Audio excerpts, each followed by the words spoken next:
In warfare, there's never a lack of crazy schemes. World War II was no different, and during those 6 years of fighting, hundreds of ideas were tested out. Between successes like the Dambusters raid and the failures like the Bob Simple tank, there's a grey area. In this video, we shine a light on that middle ground, the most annoying things the world did to Germany and Japan during the Second World War.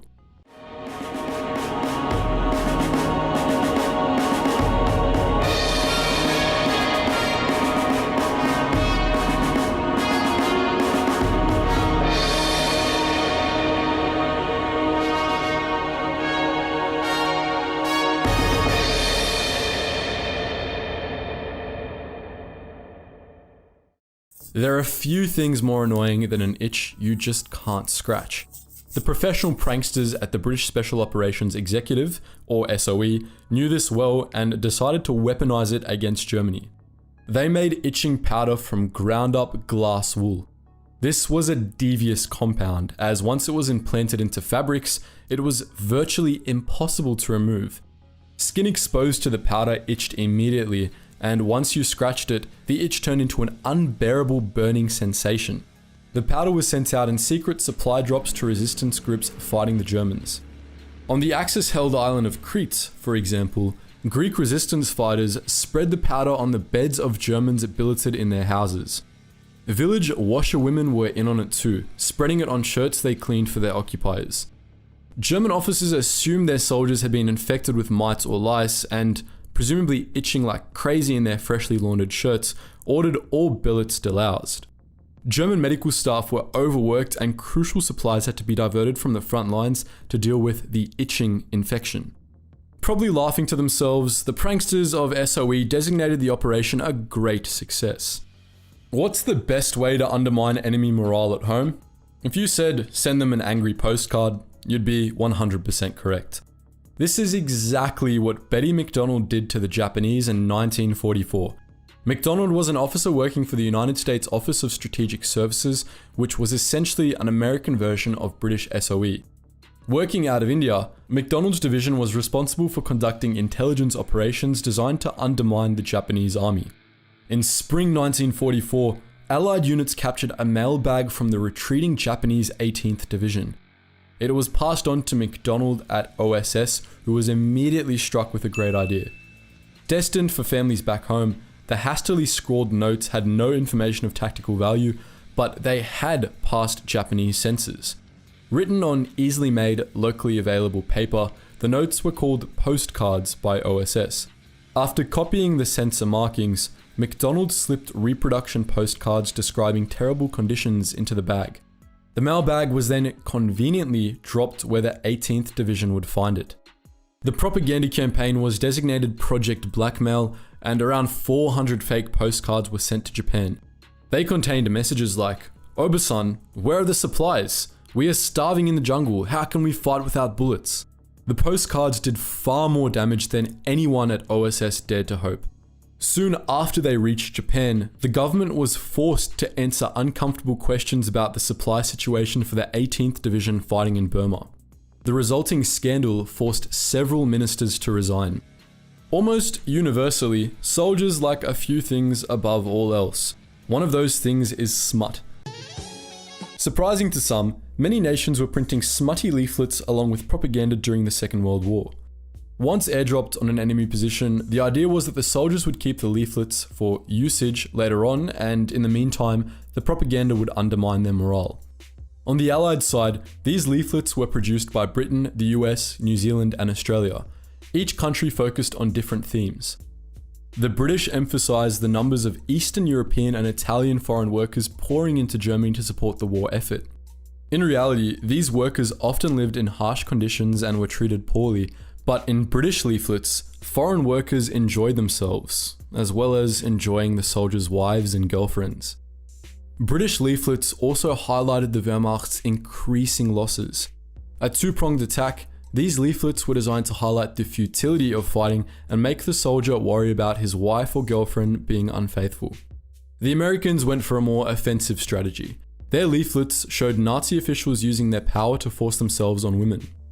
One tagline read, "For us at the front, there is only fear and death. For the important officials at home, our women. For men like Josef Goebbels, this was probably not far from the truth. Over 70,000 leaflets were dropped on the enemy by US forces alone. Some areas of the front lines were carpeted with leaflets, and a great many of these found their way into soldiers' hands. It's unlikely that they were successful, however. More often than not, soldiers ignored the propaganda and focused on the leaflets' images alone. In 1943, the US was facing a problem: how to supply the guerrillas fighting the Japanese in the Philippines. The Filipino fighters needed weapons and money to equip themselves and remain a thorn in their enemy's side.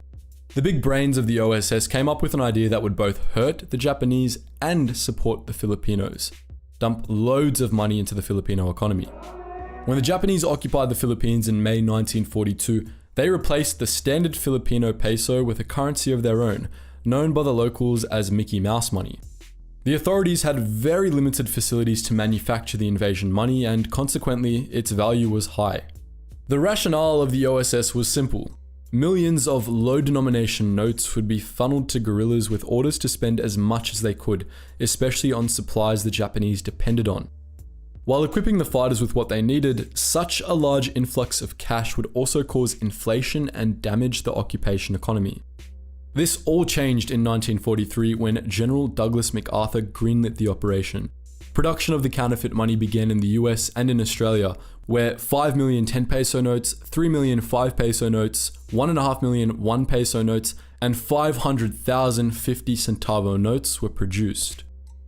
The effect of this libertarian nightmare on Japanese morale was severe.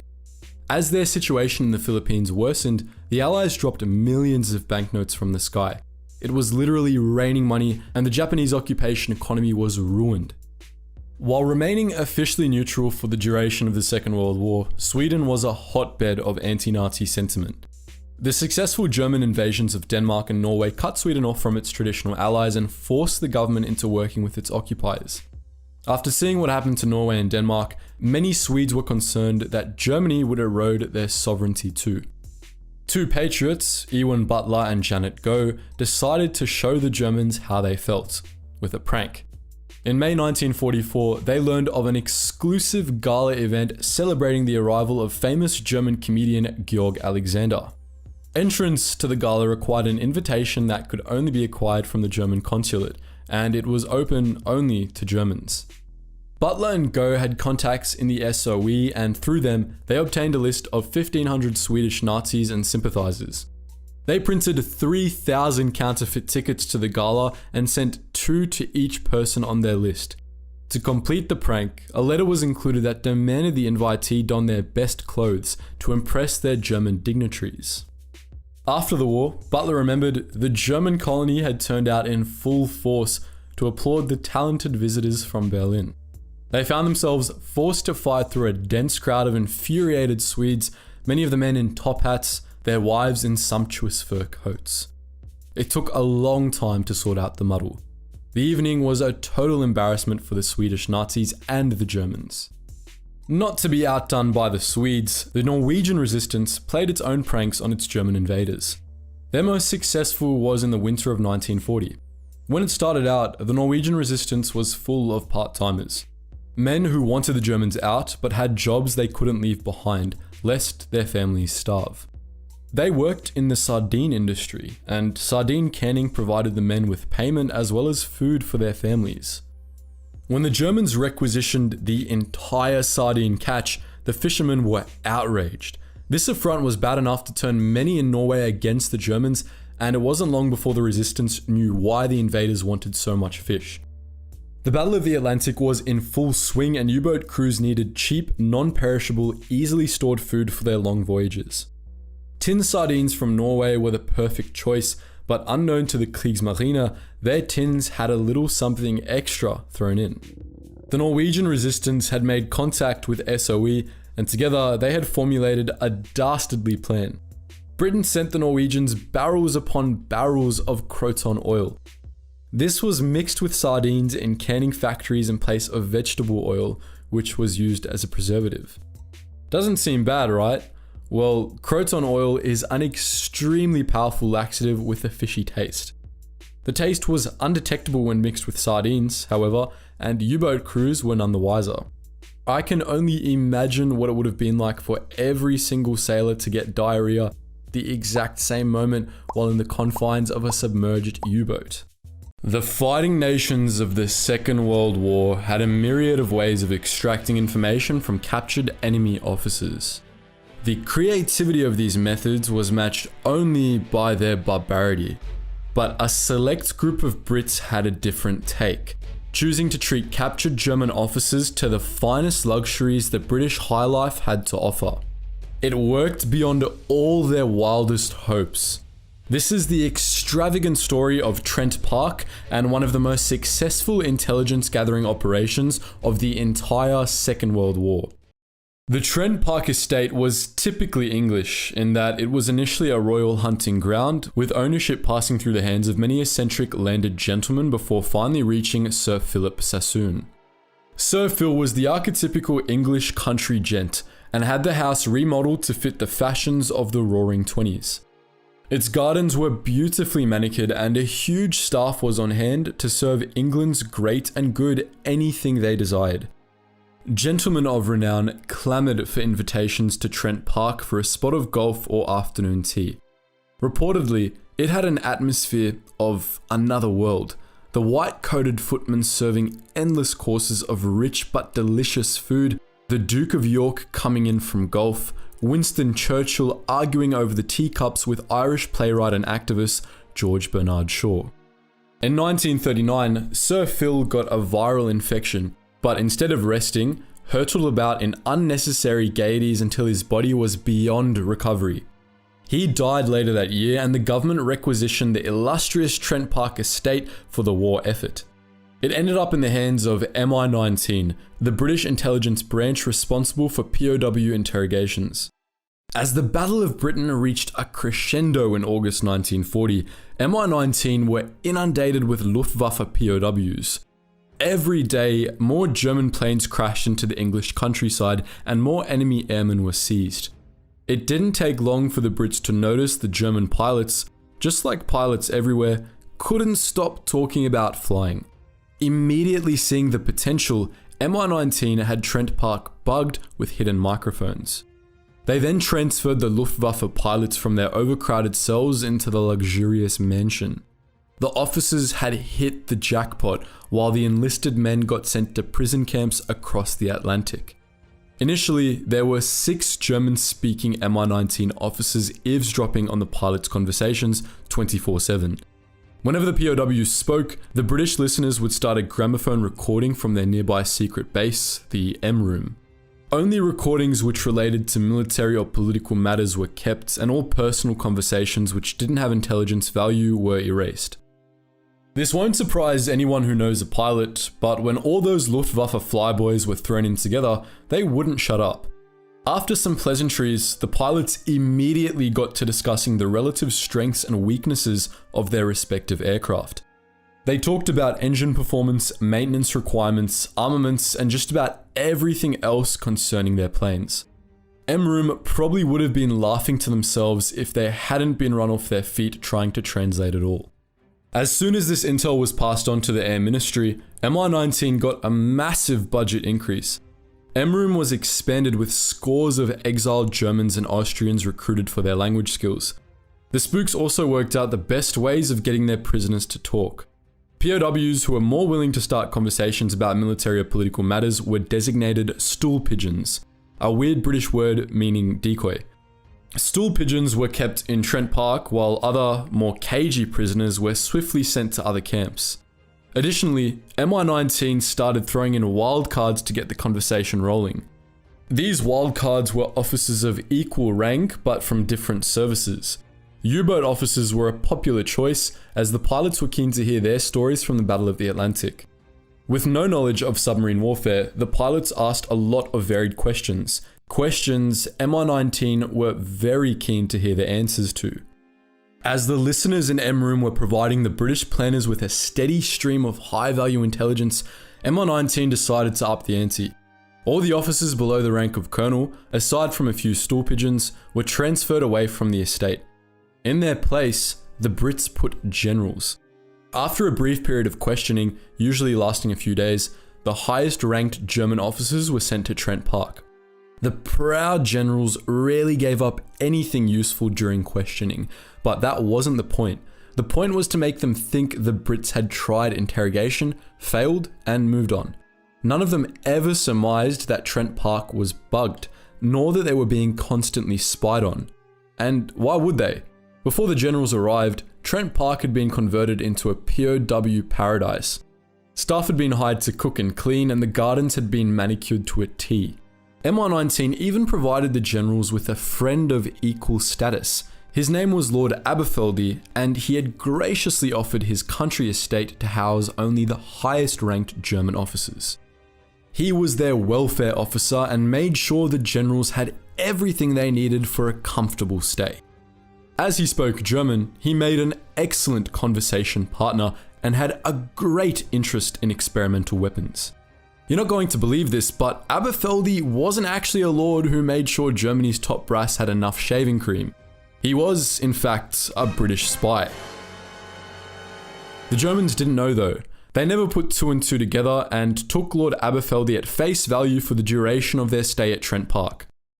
Compared to the hellish battlefields of Europe and North Africa, Trent Park was practically heaven. The generals arose and had a full English breakfast laid on for them at 8 o'clock. They then had leisure time until lunch, which was a formal sit-down affair. In the afternoon, they were taken on guided walks around the parks and gardens, often by Lord Aberfeldy himself. Dinner was varied and contrasted greatly with the meagre fare a fighting unit was often supplied with. In the evening, the officers would lounge on comfortable sofas by the fire while sharing whiskey and cigars. There was no shortage of leisure activities on offer either. The estate had swimming pools, a painting room, a library of German books looted from the embassy in London, and lovely grounds. British intelligence officers offered English language classes and, on occasion, films were screened. Though there were no escape attempts, the estate was guarded by smartly marching British soldiers who saluted the POW officers. Only one complaint about Trent Park was ever recorded, from General Hans Kramer. Unfortunately, there is no tennis court. All this luxury wasn't cheap, and when Winston Churchill found out that generals had been taken out to lunch at the lavish Simpsons in the Strand restaurant, he was fuming. He ordered the pampering of the generals to be stopped immediately. But pampering the generals was providing MI19 with so much useful information that they kept going. They just forgot to tell Churchill about it. If Churchill had known the critical nature of the intelligence the generals were unknowingly providing, he would have been more than happy to book them a table at his favorite restaurant. On one occasion, General der Panzertruppe Cruel of the Afrika Korps and Oberleutnant Jerzy Römer of U-Boat 353 discussed U-boat battle tactics at length. Oberleutnant Römer was eager to explain to General Cruel how a wolf pack operated, how they attempted to get past Allied countermeasures, and how to best make an attack run. The Admiralty found this information extremely useful. A real stool pigeon, General Cruel could be relied on to get the juiciest conversations flowing. He was so good at directing the conversation towards secret military matters that he almost put Lord Aberfeldy out of a job. The best intelligence he gave up was in March 1943. In a conversation with General der Panzertruppe Wilhelm Ritter von Thoma, the two men let vital information about Germany's secret V2 rocket program slip. From the transcript of their conversation, "This rocket business, I saw it once. There's a special testing site. They've got these huge things. They said they would go up to 15 kilometers into the stratosphere. And how do you aim? You can only aim at an area at some central point. You're bound to hit somewhere. It's horrible." But the major there was full of hope. He said, "Wait until next year and the fun will start." It was all very secret. Later in the evening, von Thoma even divulged the location of the rocket building facility, Peenemünde. Bomber Command was speed dialed and the facility was blown to pieces by 596 British heavy bombers as part of Operation Hydra. The Brits lost 40 planes, but it was worth it. V2 rocket manufacturing and launch facilities wouldn't be close to operational for months and critically wouldn't be ready to go up by D-Day. The generals didn't just give up vital intelligence about Germany's top secret weapons program. They also admitted to knowing about atrocities committed by the Wehrmacht forces on the Eastern Front. For some of the officers, this would prove to be their undoing. Some were even convicted at the Nuremberg trials by their loose talk at Trent Park. Loose lips might not sink ships, but they'll get your top secret rocket facility destroyed by 600 odd heavy bombers. It might surprise you to know that when Alan Turing and his fellow brainiacs turned their attention to cracking Enigma, they weren't starting from scratch. Enigma had already been broken and broken and broken again in the years leading up to the Second World War. This tremendous feat was achieved by a small team of Polish mathematicians who, though often forgotten, laid the foundations for one of the most important intelligence projects of the Second World War. This story begins in December 1918, after Poland regained its independence. Only 3 months later, the Soviets decided they wanted a piece of the pie and the Red Army invaded. But this wasn't the Red Army of World War II. Far from it. Stalin's purges hadn't yet decimated the officer corps, and consequently, many commanders were old Tsarist officers. They were stuck in the old ways and didn't understand the importance of encrypting their radio messages. You would have thought they'd learned their lesson after Tannenberg, but the officers were still sending orders out over the radio with barely any encryption. In the words of Polish Colonel Mieczysław Szczecinski, messages were being transmitted either entirely plain text or encrypted by means of such an incredibly uncomplicated system that, for our trained specialists, reading the messages was child's play. In Poland, the army's cipher section picked up these Soviet transmissions, and it wasn't long before they cracked the codes. 3 months after the Polish-Soviet War began in February, Polish High Command was fully aware of Soviet battle plans, sometimes before Soviet soldiers were. Toward the end of the war, defeat after defeat was inflicted on the Bolsheviks, and largely due to cipher section intelligence, the Polish were able to snag some serious peace deal concessions. In early 1928, a mysterious package arrived at the Warsaw Customs Office. It was from Germany and apparently contained radio equipment. The officials thought nothing of it until the manufacturer got in touch and demanded the package be sent back immediately without inspection. Naturally, the Poles were curious and opened the box, only to find a machine they didn't recognize. A team from Cipher Section were called in to examine it, and they were fascinated. It was an early commercial Enigma machine. After taking detailed notes on its operation, the machine was sent back to Germany as ordered, but now Cipher Section knew the Germans were up to something. In the early 1930s, the German military began using modified Enigma machines like the one from the customs office to transmit encrypted messages. Throughout the decade, German manufacturers secretly improved Enigma's design. Even with their extensive prior knowledge, messages sent on later Enigma machines confounded Polish codebreakers. Remembering the role intelligence played in their victory during the Polish-Soviet War, the Polish army decided to throw its weight behind the codebreakers at Cipher Section. They got a budget increase, several hand-picked mathematicians from Poznan University, and were renamed to the Cipher Bureau.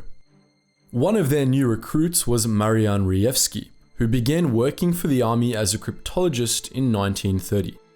Having had their eyes on Rejewski for some time, the Polish intelligence service offered him, and several others, a spot on a secret cryptography training course.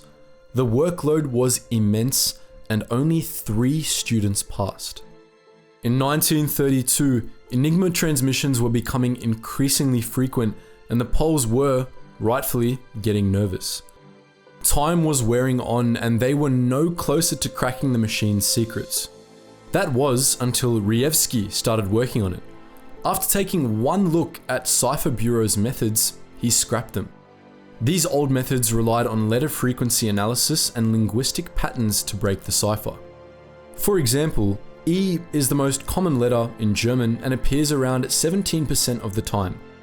So the Poles expected to find a substitute letter for E around 17% of the time too. Great in principle, but not when it comes to Enigma. In an Enigma machine, E could become several different letters which messed up the probabilities. Additionally, several different letters could all come out of the machine as an E, making things even tougher for the codebreakers. But this is where Rejewski's theorem came in. Using pure mathematics, something that had never been done before in cryptography, Rejewski put together a theorem that explained the relationships between letters inside the Enigma machine. It was groundbreaking stuff and has even been touted as the theorem that won World War II. But Rejewski wasn't working alone. He had some serious help. Not from other codebreakers, as few could match his mathematical skill, but from the French, who were neck deep in espionage.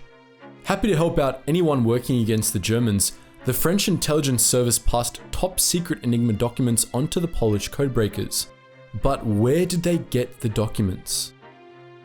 Hans Thilo Schmidt, the brother of Wehrmacht General Rudolf Schmidt, lived quite an extravagant life. He greatly enjoyed throwing large sums of money around and generally playing the role of a big shot. Sadly, the meager salary he earned from his position in the German Armed Forces Cipher office just wouldn't cover his expenses. Unlike his brother, Hans was no friend to the Nazis and believed they were ruining Germany.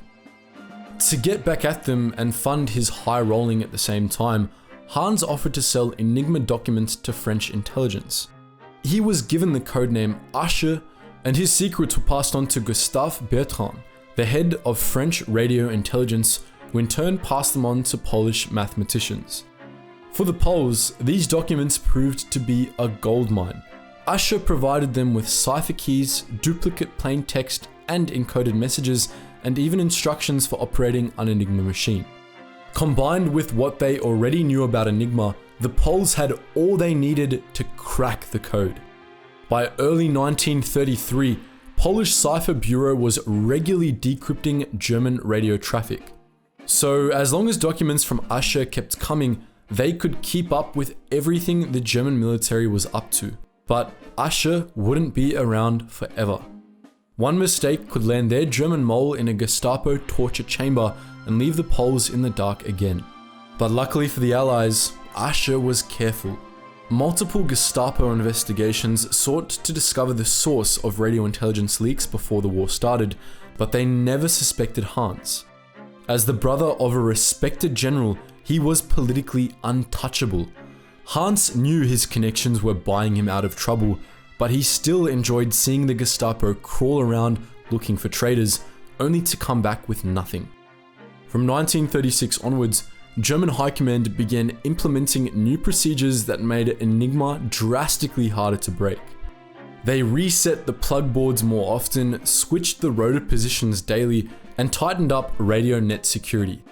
New techniques had to be developed by the codebreakers, and they were successful, but it was taking them longer and longer to break the encryption.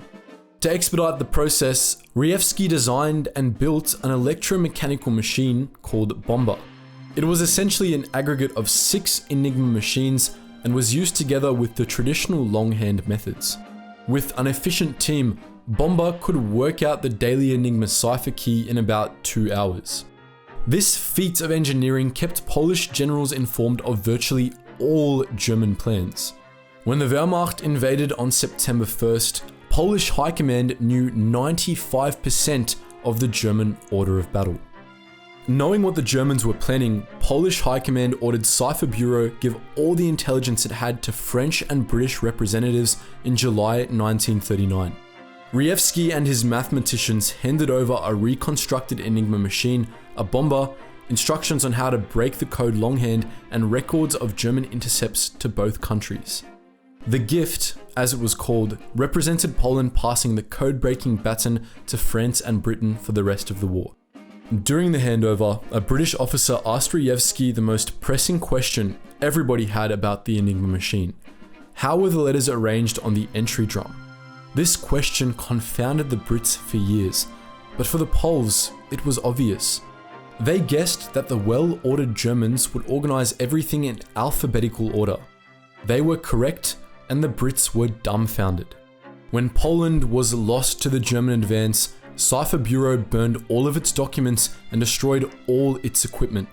But their vital contribution to the war effort lived on in England.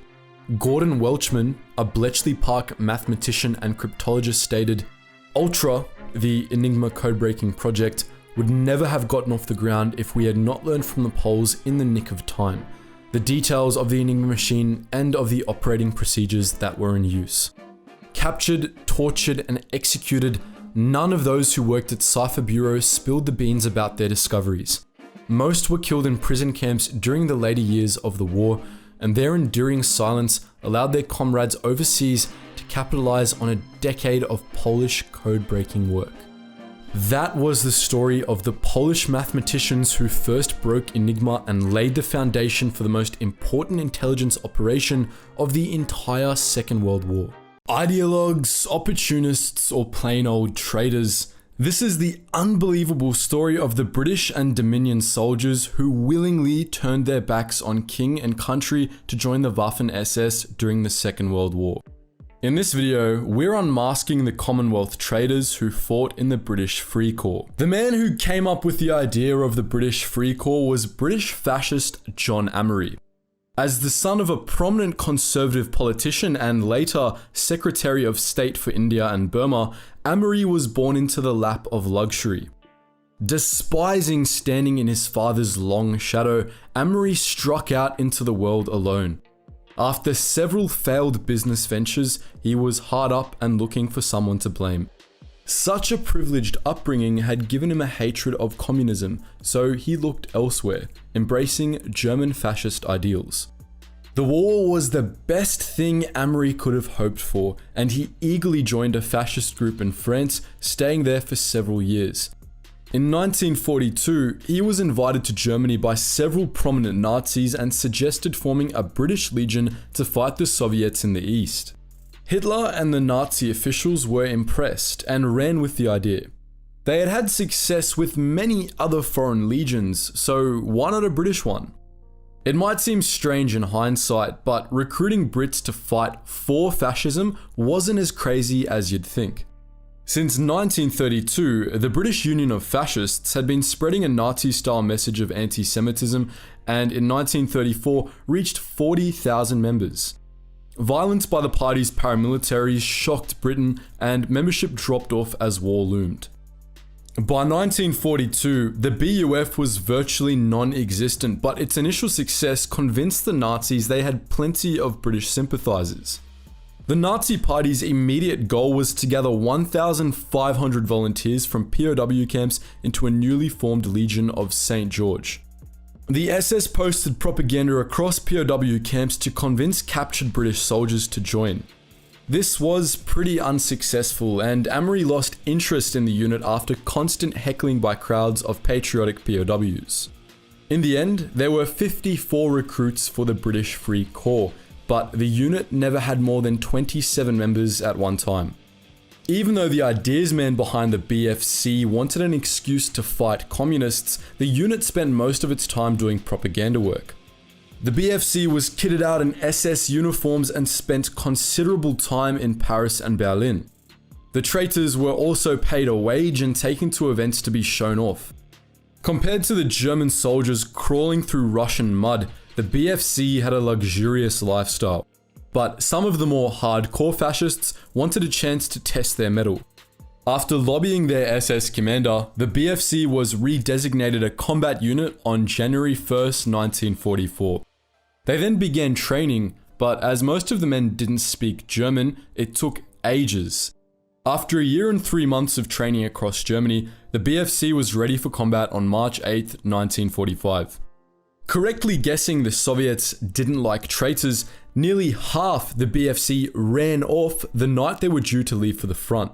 Turns out the Germans didn't like traitors either, as none of the SS commanders trusted the BFC enough to let them fight. The men were assigned as medical orderlies and truck drivers well behind German lines. By April, Germany's situation was looking hopeless, so the last men of the British Free Corps donned civilian clothes and crossed Allied lines, pretending to be escaped POWs. Unbeknownst to them, the British intelligence service MI5 had been collecting information on the traitors since the BFC was established. At the end of the war, all men known to have been a part of the BFC were pulled in for questioning. In some cases, this led to trials with charges of treason, but most were let off lightly because they weren't really fascists at all. So, who were these men who gave up good old roast beef for sausage and sauerkraut? They weren't exactly a devious bunch of renegades. In fact, most of them couldn't care less about politics. What they did care about was food, booze, and women. Let's start with Private Charles Munns. Munns was a Scotsman of the Durham Light Infantry, taken prisoner during the retreat of the British Expeditionary Force from France in 1940. Imprisoned in occupied Danzig, Munns had been assigned to a working party, giving him a chance to travel outside of the camp. He must have had a good time, because it wasn't long before he had a pregnant girlfriend by the name of Gertrude Schröder. The Gestapo was furious and came after him. Guessing he was soon to be in a spot of bother, Munns joined the BFC to escape justice.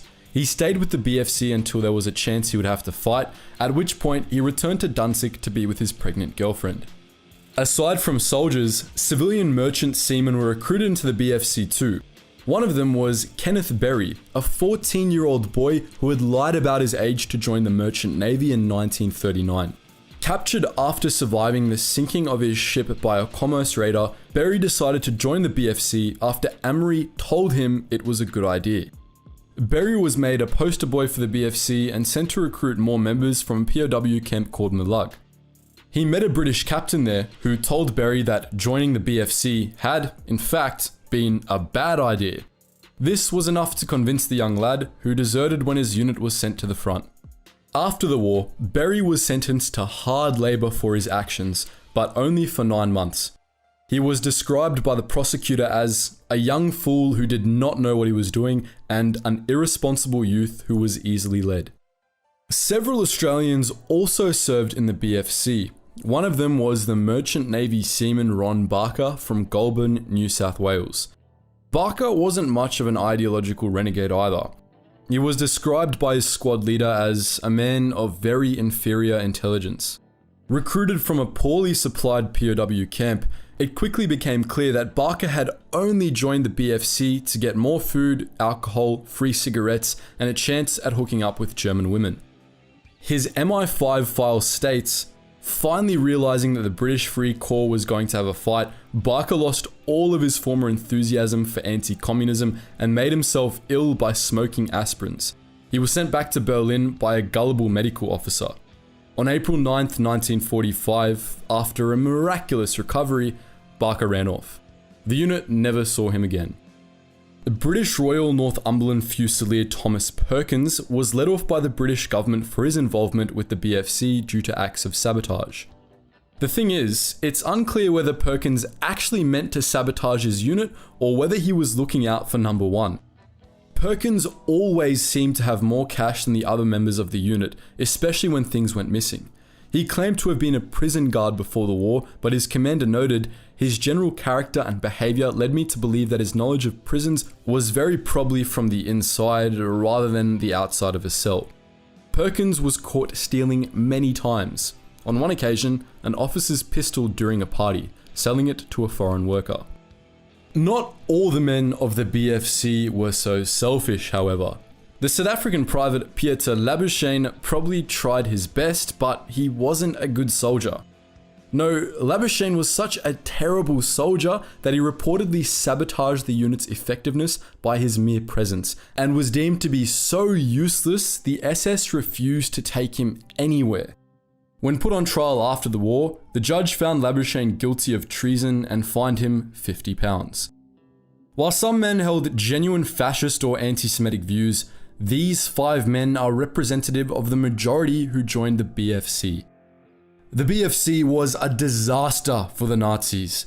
Their propaganda efforts were continually undermined by the men's drunken antics and pervasive interest in the local women. As a combat unit, the BFC lost nearly 2/3 of its strength to desertions and wasn't even slightly trusted by SS commanders. The founder, John Amory, was one of the few Englishmen in Germany who genuinely believed in the fascist cause, but he never joined the unit himself. By 1945, Amory had gone to Italy and joined a fascist pro-Mussolini organization called the Muti Legion. He was captured on April 25th by partisans and handed over to the Allies. Amory pleaded guilty to treason and his trial lasted a total of 8 minutes. The judge announced, "Your fellow countrymen called you a traitor and you heard them, but in spite of that, you continued in that course. You now stand a self-confessed traitor to your king and country, and you have forfeited your right to live." Amory was hanged less than 3 weeks later. The rest of the men of the BFC were dealt with quickly and quietly, as the story of the British and Dominion men willingly joining the SS was not one the British government wanted the public to hear. That was the zany story of the British Free Corps and the men who turned their back on the king for food, cigarettes, booze, and women. But what do you think? Why couldn't the SS get as many British volunteers as they could Belgian or French? How much equipment do you think Perkins stole and sold off? How bad must you be to sabotage a unit from your presence alone? Let us know in the comment section below. The story of Alan Turing and the Enigma cipher has become widely known since it was declassified in the 1970s. But what many don't know is that the Enigma cipher was actually the younger brother of the far tougher Lorenz cipher. Personally used by Hitler and his top generals, Lorenz held a secret so monumental that it couldn't be declassified until 2002, nearly 60 years after the end of the Second World War. While Grand Admiral Dönitz and German field commanders were using Enigma machines to make their messages unreadable, Hitler and his cronies were using Lorenz machines. The first few messages were sent in 1940, but it wasn't until mid-1942 that the machine was brought into substantial use. In classic Nazi style, the army got their hands on it first. Messages enciphered with these machines were always top priority, as they often came from the Führer himself. From the German High Command building of Wunsdorf near Berlin, Lorenz messages beamed out across Europe and North Africa, carrying orders that would change the tides of major battles. The Lorenz machines looked similar to Enigma machines, but were seriously souped up. Where an Enigma machine has 3 adjustable code wheels, a Lorenz machine has 12. These wheels spun when a letter was typed in a keyboard attached to the machine, and as they could all be set individually, the Lorenz machine had 16 million possible settings. This ridiculous level of complexity meant that the Lorenz cipher was completely impossible to break by hand. Unlike Enigma, pulling out the old notepad and pen just didn't cut it. But this didn't put off the geniuses at Bletchley Park. When they saw a mathematical problem, they couldn't wait to get stuck into solving it. The Brits had been listening in on Lorenz signals from the moment they first picked one up, and they knew right away that there was something different about them. These signals weren't transmitted in Morse code, but binary, the ones and zeros of computer language. John Tiltman, a leading Bletchley Park codebreaker, took charge of cracking this new cipher, but it wasn't going to be easy. He started by nicknaming the intercepted signals fish and the code itself tunny, short for a tuna fish. Then he got to work on the cipher. But even with Alan Turing's bespoke code-breaking method, Tiltman and his fellow brainiacs couldn't crack it. The cipher was just too complex. However, any piece of advanced technology is only as good as the person behind it, and one lowly radio operator was about to do more for the codebreakers in a single day than they had managed to do so far in the entire war. On August 20th, 1941, a German army command post in Vienna received a message on their Lorenz machine. It had come from another command post in occupied Athens, but interference had garbled part of the message. In uncoded Morse, the operator in Vienna asked for the message to be resent. Thinking nothing of it, the operator in Athens sent the message again, without changing his machine's code wheels. Back in England, the message had got through to the listening post without interference. It was just like the other fish and was recorded and filed with the rest of the messages from that day. But when the listeners heard the uncoded request to transmit again, they got Bletchley Park on the line immediately. The resent message eventually came through too, and the codebreakers were handed a major breakthrough. When he resent the message, the radio operator in Athens abbreviated some of it while leaving the rest of it the same as before. But both messages were enciphered with the machine's wheels in the same position, which was strictly verboten. Using these two slightly different messages as a base, Tiltman and his team could work out the coding pattern the machine used. Within a month, they'd broken their first Lorenz message. Great as it was to crack a single message, as soon as the Germans moved Lorenz's wheels, the Brits had to start again.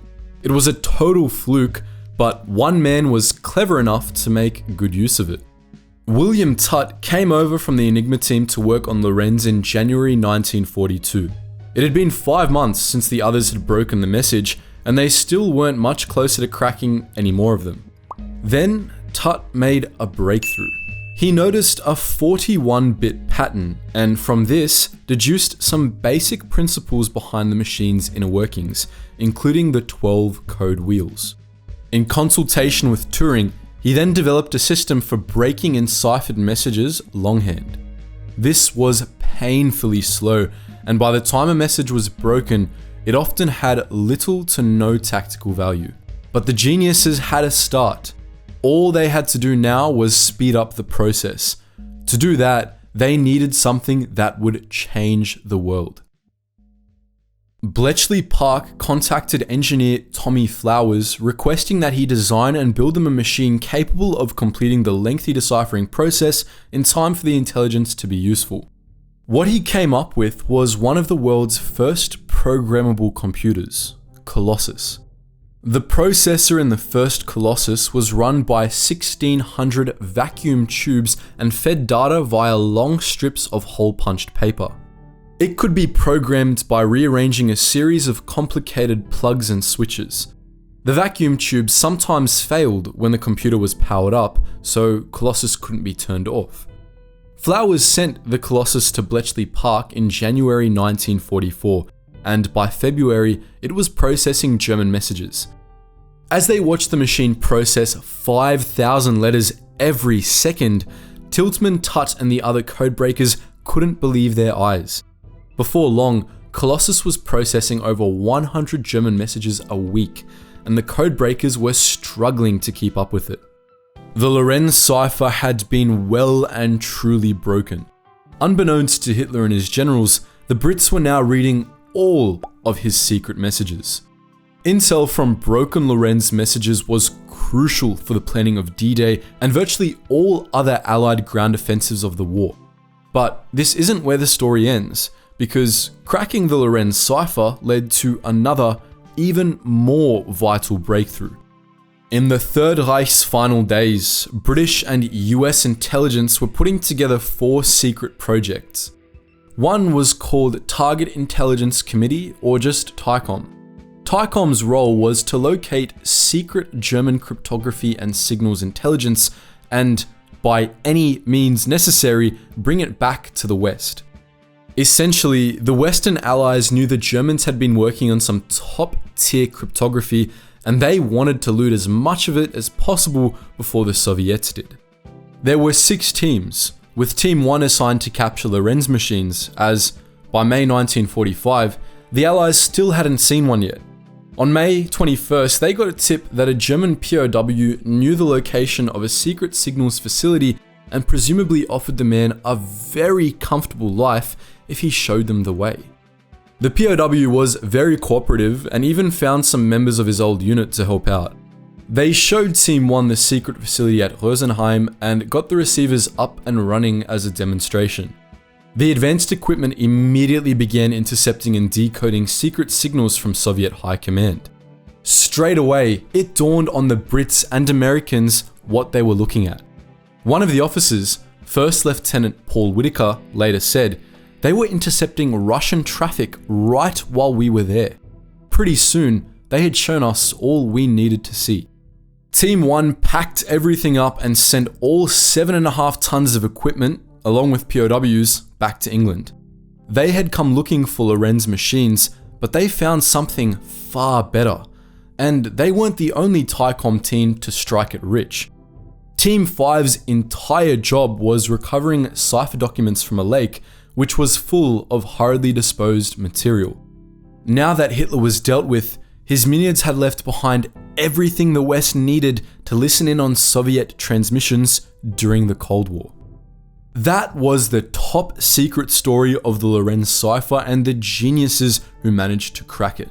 When the seemingly unstoppable German army overran Belgium, Luxembourg, and France in May 1940, the British Isles were left to fight on alone. For her salvation, Britain looked across the Atlantic in the hope that the new world would come to the aid of the old. But the Americans weren't interested. In this video, we shed light on the top secret British efforts to trick the United States into a war they thought was totally unwinnable.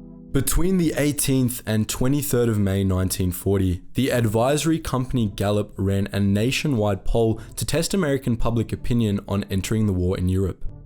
When presented with the question, do you think the United States should declare war on Germany and send our army and navy abroad to fight, only 7% of the participants answered yes. Nowadays, we might be surprised that the US wasn't interested in global affairs, but the balance of power looked a lot different in the 1930s. Memories of the Great War were still fresh, and the lingering impact of the Great Depression was still being felt. Many believed the country was only just getting back on its feet and needed some serious me time to get things straight. A combined conservative and progressive lobby group called the Isolationists championed this view. They faced no concerted opposition, and their America First messages quickly became the dominant voice in the media. With the heroic figure of Charles Lindbergh, the first man to fly solo across the Atlantic, at its head, the Isolationists had some serious public appeal. To lead the top secret charge against Lindbergh and the Isolationists, British intelligence service MI6 employed another pilot, William Stevenson. Described as a short, quiet man, Stevenson had shown incredible skill and courage while serving with the Royal Flying Corps during the Great War. After the war, he became a businessman, and his investing contacts in European heavy industry tipped him off regarding Hitler's secret military rebuilding program. By June 1940, Stevenson had been spying for the British for 4 years. He was trusted and capable, so Winston Churchill gave him his toughest task yet. The goal was to make the American people sympathetic to war. But before the Brits could do that, they had to influence the leaders.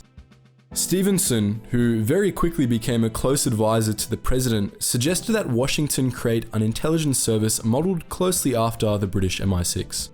President Roosevelt was keen on the idea and appointed Stevenson's mate, William Wild Bill Donovan, as the first US intelligence chief. Naturally, a guy called Wild Bill was pretty keen to fight a war with Germany, and he filled the newly created ranks of the Office of Strategic Services with other British sympathizers. It takes time and money to get a national intelligence service up and running, so in the meantime, Stevenson worked out an agreement with MI6 and Roosevelt to pass on all British intelligence to the fledgling OSS. He promised the Americans wouldn't be left in the dark about anything the British were up to. From the outset, it seems like Stevenson and MI6 were just doing the Yanks a favor, but their kind offer had a more sinister purpose. Unbeknownst to the Americans, the intelligence Stevenson was providing the OSS had been strategically selected. Reports showing military blunders made by the Wehrmacht were placed front and center, along with reports detailing the small victories made by Britain or resistance fighters. Intelligence concerning impressive German military industrial production or the prowess of the German military in battle was deliberately obscured. When the president and other key political figures were presented with the intelligence reports, the first thing they saw was British Intel, now rebranded as unbiased OSS Intel, telling them that Nazi Germany wasn't the unstoppable war machine it seemed to be. but a regime that could be defeated. With the president now reading his carefully laid out intel reports, Stevenson moved on to a public campaign. His unit, British Security Coordination or BSC, paid editors to run news stories describing daring British commando raids.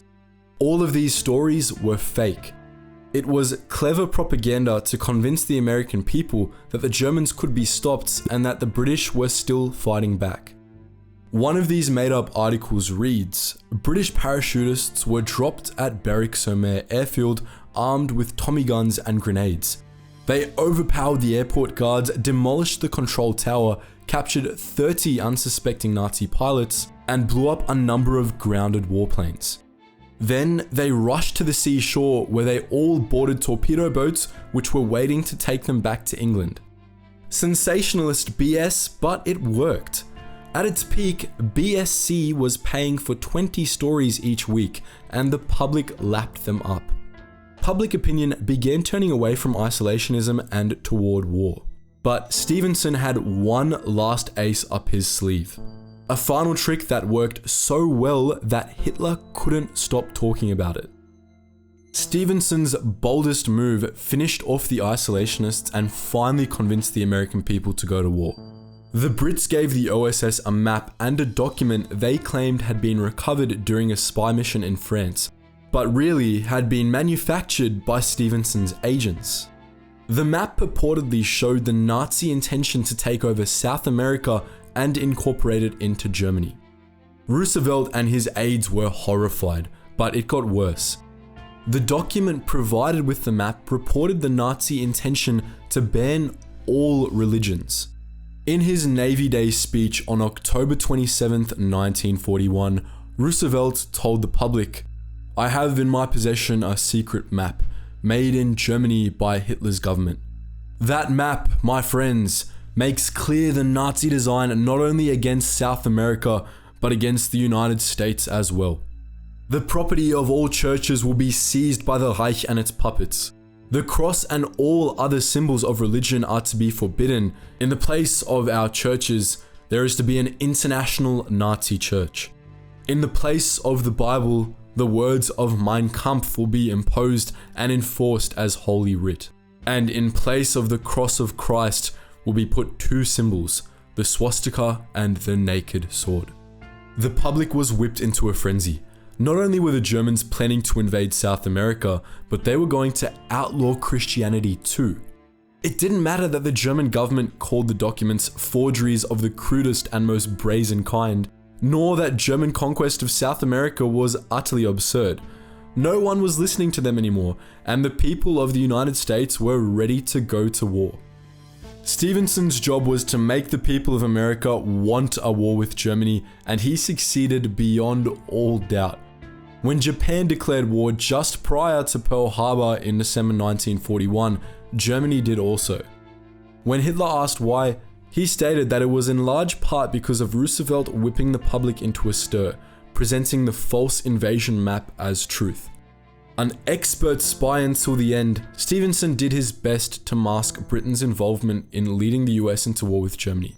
But he also had an admirer by the name of Ian Fleming, the man who had gone to create James Bond. In Fleming's own words, James Bond is a highly romanticized version of a true spy. The real thing is William Stevenson. That was the story of William Stevenson and the tricks Britain pulled to bring the US into their war with Germany. There are imposters among us. Not the kind that got us all through 2020, but the real kind. During World War II, both sides created several specialized units whose men were sent behind enemy lines in disguise. They were trained in the art of walking, talking, and fighting like their enemy in order to blend in. These spies then left the safety of their camps behind to sow chaos and destruction on the other side, some with more success than others. Today, we're going to be talking about 3 of these units, what they did, and whether or not they were sus enough to get caught. Like something out of a Tarantino film, the men who made up the Special Interrogation Group, or SIG, were German-speaking Jews who disguised themselves as German soldiers and infiltrated their ranks. This unit was the brainchild of Captain Herbert Cecil Buck. Before World War II, he was an Oxford scholar and German linguist. After the war broke out, he joined the British Army, first serving with the 1st Punjab Regiment and then later with the Scots Guard. While stationed in North Africa in late 1941, he was captured by the German Afrika Korps. He was only imprisoned for a short time before he managed to escape. Somehow, he managed to get his hands on a few pieces of German uniform, which he used, along with his fluent German, to walk right out of the POW camp and back to the British side. The whole ordeal sparked the idea in Buck's mind that if he could sneak out of the German ranks, other British soldiers like him could sneak in. Used offensively, they could have the opportunity to gather intelligence or sabotage German operations in North Africa. Buck took the idea to his superiors, the Middle Eastern heads of the Special Operations Executive. They didn't hesitate to approve it, and in March 1942, the plan was set in motion. Back at the War Office in London, Colonel Terence Avery wrote that a special German group as a subunit of Middle East Commando with the cover name Special Interrogation Group to be used for infiltration behind the German lines in the Western Desert under 8th Army. The strength of the special group would be approximately that of a platoon. The personnel are fluent German linguists, mainly Palestinian Jews of German origin. Many of them have had war experience with No. 51 Commando. The British Army asked for volunteers that could speak German to join the SIG. While it's not clear how many volunteered, the final number of imposters landed somewhere between 20 and 38, depending on the source. The majority of the men were German Jews who had fled Germany to escape the genocide and ended up in Palestine. They joined the British Army soon after the war broke out to fight those who were persecuting their people. There was a lot of risk for these men. If they were found out, they wouldn't be taken prisoner, but tortured, not only for fighting with the Allies but also for being Jewish. For that reason, Buck made sure that much of their training was about knowing how to act like a German soldier. They were trained by 2 Afrika Korps POWs who claimed to be against the Nazi regime. This made the men of the SIG deeply uncomfortable and apprehensive, but Buck didn't care and had the training continue. The men learned German army songs and slang, they wore German uniforms, and they were even given fake German identities, complete with pictures of fake girlfriends. By June 1942, they were ready for their first big mission. They were sent to Tunisia and split into 2 teams. One would attack the Martube airfield, and the other would attack the Derna airfield. The Martube team, clad in their German disguises, drove through the German roadblocks without any problem under the guise of transporting some French prisoners. They were so convincing that some of the German soldiers told the SIG members to be careful because the British had been seen operating in the area recently. When they got to the airfield, they got to work and managed to destroy 20 aircraft without getting caught before slipping away into the night. The Derna team wasn't so lucky. They traveled with one of their German teachers who drove the truck. Suddenly, he claimed there was something wrong with the truck and that he needed to go ask for help at a nearby German camp, leaving the SIG soldiers behind. When he returned, he brought with him a handful of German soldiers. 2 of the SIG soldiers, still untrusting of their teacher and possibly fearful of being tortured, jumped out of the truck and immediately opened fire, which resulted in both of their deaths. It's unclear exactly how, but one of the SIG soldiers in the truck survived and made it to the rendezvous point even though he was injured.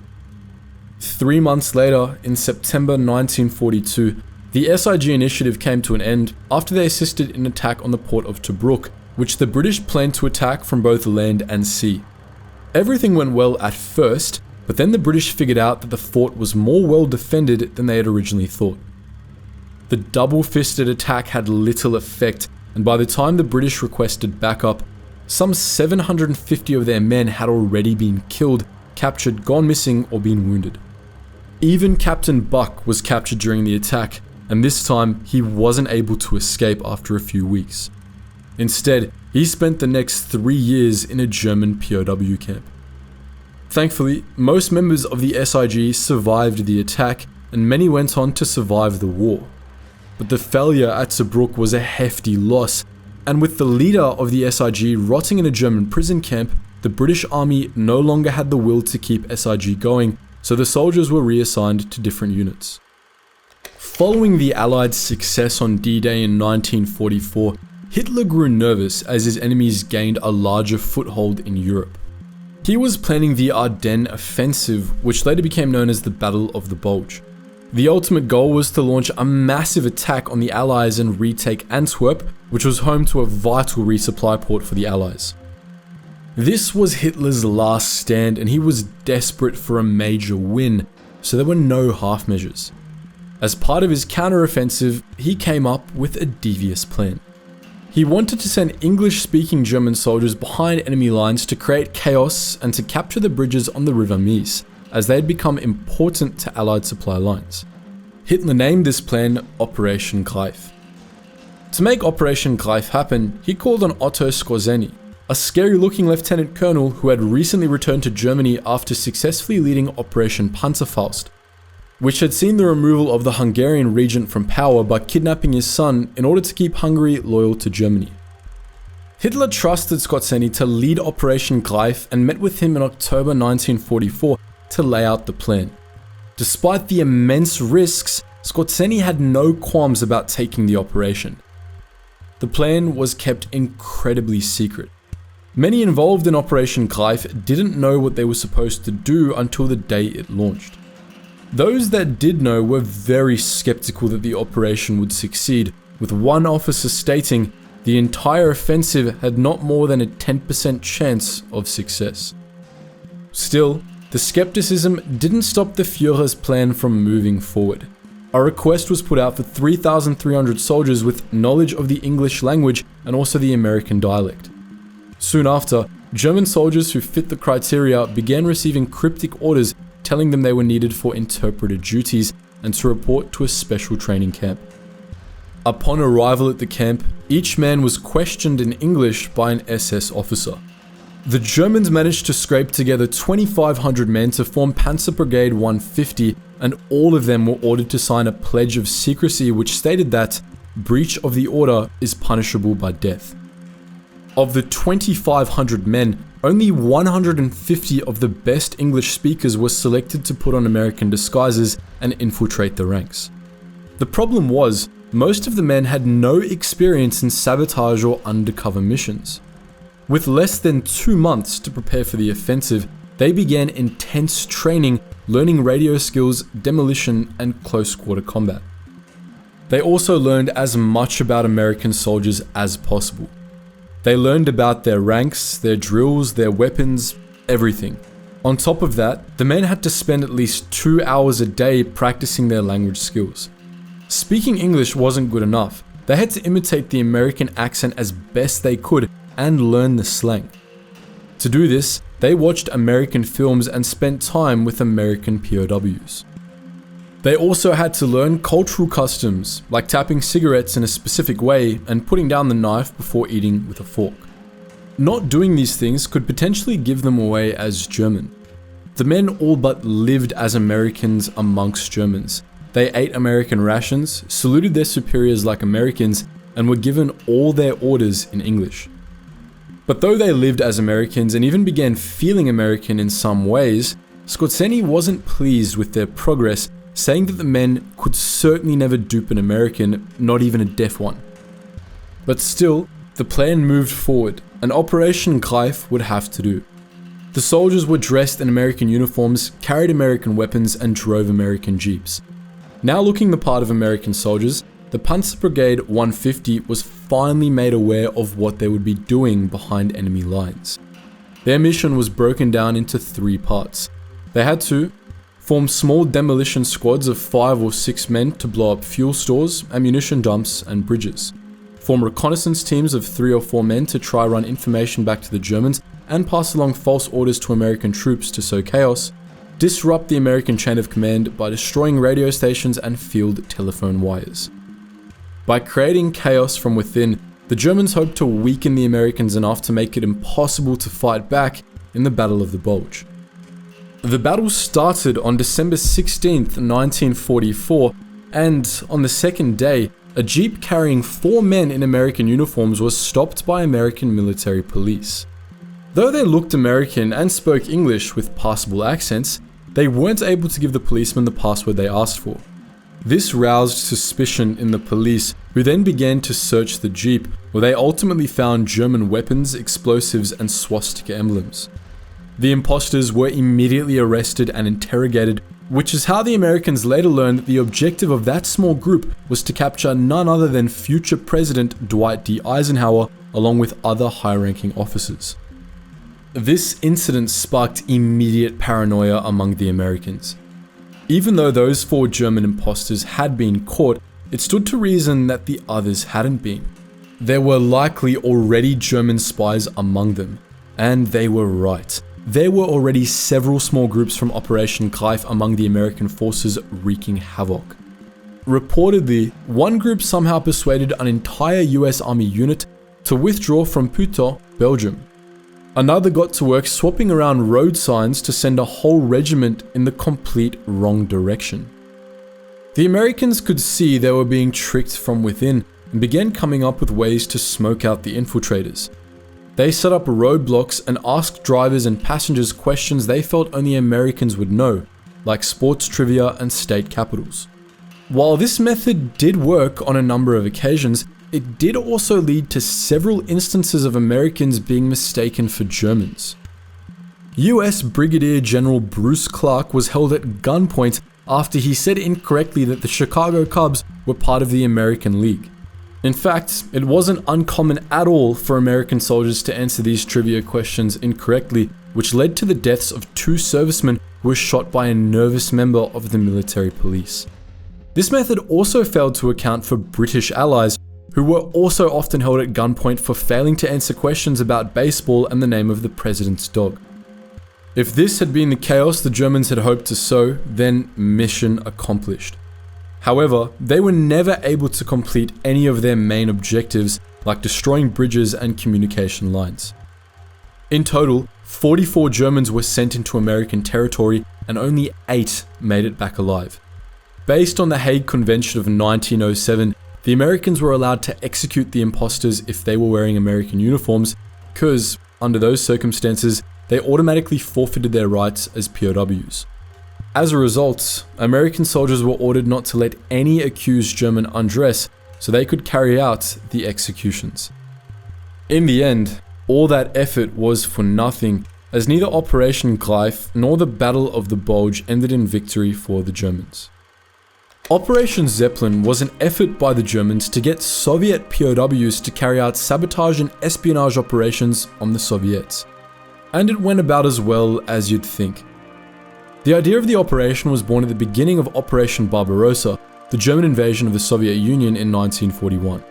The Germans had small units of interrogators who went to numerous POW camps to work with Soviet soldiers captured during the invasion. The interrogators found that some of the prisoners were willing to cooperate with the Germans. There were many in the Red Army who were not ethnically Russian or who had been negatively affected by Soviet repression and had very little loyalty to the country they served. The Germans were excited at the prospect of using these men to gather intelligence on the Soviets, and they began forming a solid plan to make it work. And by the summer of 1942, they were ready to put Operation Zeppelin into motion. They began asking for volunteers in all of their Soviet prisoner of war camps, and there was no shortage of men who offered themselves up, as they saw it as their best chance of making it out of the camps alive. The problem for the Germans was that the vast majority of the volunteers did not meet the criteria. They were looking for educated anti-communists. The issue was that, because of the Soviet repressions, most of the anti-communists were uneducated and illiterate. Still, they were able to assemble 10 to 15,000 recruits for special training. Those lucky enough to make the cut were sent to training camps where they learned about subversion, sabotage, and radio transmission. Many of the selected prisoners were from the Caucasus and Central Asia. To keep them motivated and loyal, the Germans exploited their anti-communist sentiments by hinting at independence for their people if they succeeded. The camps where they trained were far nicer than their prisons, and the conditions were almost as good as those given to German soldiers. And as the Soviet prisoners were living like German soldiers and training to do work for the German army, they were also provided with German uniforms to wear. But don't let the better living conditions and new uniforms fool you. The Germans still saw these people as beneath them, even though they needed their help in the war. Any recruits who were deemed unfit to carry out missions for Operation Zeppelin were promptly sent to death camps. And some who returned after completing missions were also sent to the death camps. Training for the operation lasted anywhere from 2 weeks to 3 months in the first years of the operation, when there was little structure and more of a focus on quantity over quality. This turned out to be a massive error, however. The Germans had an aircraft shortage, and because of that, many of the missions for Operation Zeppelin had big delays, during which the recruits became idle and filled their spare time with drinking, getting STDs, and rethinking their allegiance. That meant that when a lot of these men were eventually deployed on their missions, they defected and immediately surrendered to the Soviets. In total, the Germans sent some 2,000 to 3,000 recruits on missions across the Soviet Union, and not all of them were failures or ended in defection. They had some small successes in gathering intelligence. One team was able to send reports on the movement of the Red Army after it infiltrated the Soviet People's Commissariat of Transport. Another team sent reports on train movements between Samara and Vladivostok. In their most successful mission, a group of Georgian separatists were able to gather intelligence on the USSR from the Turkish army in exchange for weapons. The mission that Operation Zeppelin is most famous for, however, is the plot to assassinate Stalin. In May 1942, a Russian officer defected to the German side. His original name is hard to pin down, but he took the name Tavrin after joining the Germans. He came to them with tales of his connections to the Soviet High Command and numerous Soviet medals. How much of it was true is unclear.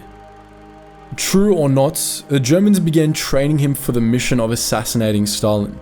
The plan was for him and his wife to be dropped off at an airfield just outside Moscow, and for them to travel the rest of the way to Moscow on their own.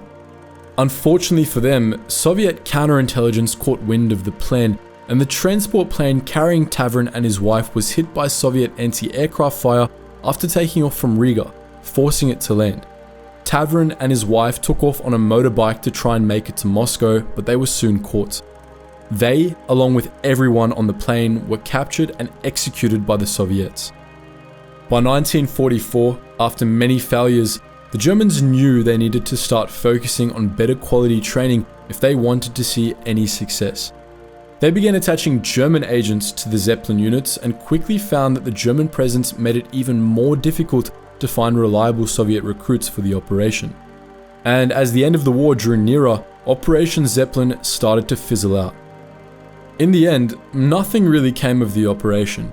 In a post-war trial, the German chief of foreign intelligence, Walter Schellenberg, was sentenced to 6 years in prison for his role in the executions of Soviet recruits. While it's not clear how many the Germans killed, the estimates are in the thousands. The idea behind the British Operation Postmaster was simple: secretly board Italian and German ships and sell them to Lagos without being noticed. However, this was one of the most controversial missions for Britain to lead. In fact, British authorities refused to support the raid. The mission seemed impossible, and failure meant that the rest of Europe might turn against Britain for espionage. This left the mission in the hands of the SOE and the SSRF. In 1941, the British Admiralty received intel about German submarines using a refueling base in the Vichy French rivers of Africa. In response, the Combined Operations Command sent members of the Special Operations Executive, SOE, and the Small Scale Raiding Force, or SSRF, to find and investigate the German submarine bases. So on August 9th, 1941, a team of 5 SSRF members left Poole Harbour in Dorset, England, on a 65-ton Brixham yacht trawler named Maid Honour. They had a 6-week voyage ahead of them. The Maid Honour arrived at Freetown, Sierra Leone on the 21st of September. The SSRF team then met up with a team of SOE soldiers, and the search for German submarine bases began. Unfortunately, they failed to locate any. They didn't find any submarines either. However, the SOE did set up a base of operations so that they could observe Vichy French, Spanish, and Portuguese territories. Over the next few weeks, the SOE agents learned that 3 Axis ships occupied a port in Santa Isabel, Fernando Po, a Spanish island off the West African coast. These 3 ships were the merchant vessel Duchessa d'Aosta, a 7,872-ton Italian cargo liner called Lacomba, a large German tugboat, and Burundi, a diesel-powered barge that was also presumed to be a German vessel. Of the 3 boats, it was the Duchessa d'Aosta that posed the greatest threat. Firstly, the radios on board could potentially relay information about Allied naval movements. Secondly, the ship's manifest claimed to only be carrying general supplies, such as wool, tanning materials, and copper ingots. However, the first page of the manifest was missing. This led SOE agents to believe that Duchessa d'Aosta was also carrying arms and ammunition. SOE agent Leonard Guys was tasked to visit the island and keep an eye on the ships while the SOE commanders pushed for permission to seize Lacomba and disable the Duchessa d'Aosta. Finally, almost 3 months later, on the 20th of November 1941, the Admiralty granted such permission. The SOE and SSRF planned Operation Postmaster together. The original plan involved 17 locally recruited men, 11 SSRF commandos, and 4 SOE agents. They would transport the raiders to the island on 2 tugboats, and the raiders would work together to grab the Axis vessels while keeping the Axis soldiers distracted. Unfortunately, their plan hit a bump when Sir George Gifford, the British General Officer of West Africa Command, refused to support the operation with the 17 locals. Gifford felt that any which way those planning Operation Postmaster looked at it, the chances of failure seemed to far outweigh those of success. In his own words, the operation should not, I repeat, not take place. As such, the Foreign Office and the British Embassy in Madrid refused to support the operation, and the Admiralty suspended it. A major issue was that the Axis vessels were docked at a Spanish island, and while Spain seemed to side more with the Axis and nearly did join the Axis at one point, Spain maintained their neutrality throughout the war. This meant the operation might be regarded as one of espionage and piracy against the Spanish. But Churchill wanted the mission to go through anyway. In Churchill's Secret Warriors, author Damian Lewis explains, Winston Churchill had been briefed at all stages on the progress of the mission, and frustration was boiling over with the local delays. Eventually, it became evident that the Spanish were strengthening relations with the Axis. SSRF commander Gus March Phillips held a meeting with Gifford and the Admiralty in hopes of reigniting the mission. Eventually, the Foreign Office and Admiralty changed their minds and gave the mission a thumbs up on the 6th of January 1942. They claimed that intervention was inevitable. However, to keep the operation a secret, they would not involve the aforementioned 17 local men. This mission would be conducted by the SOE and SSRF alone. With Operation Postmaster back on the cards, a new plan was struck.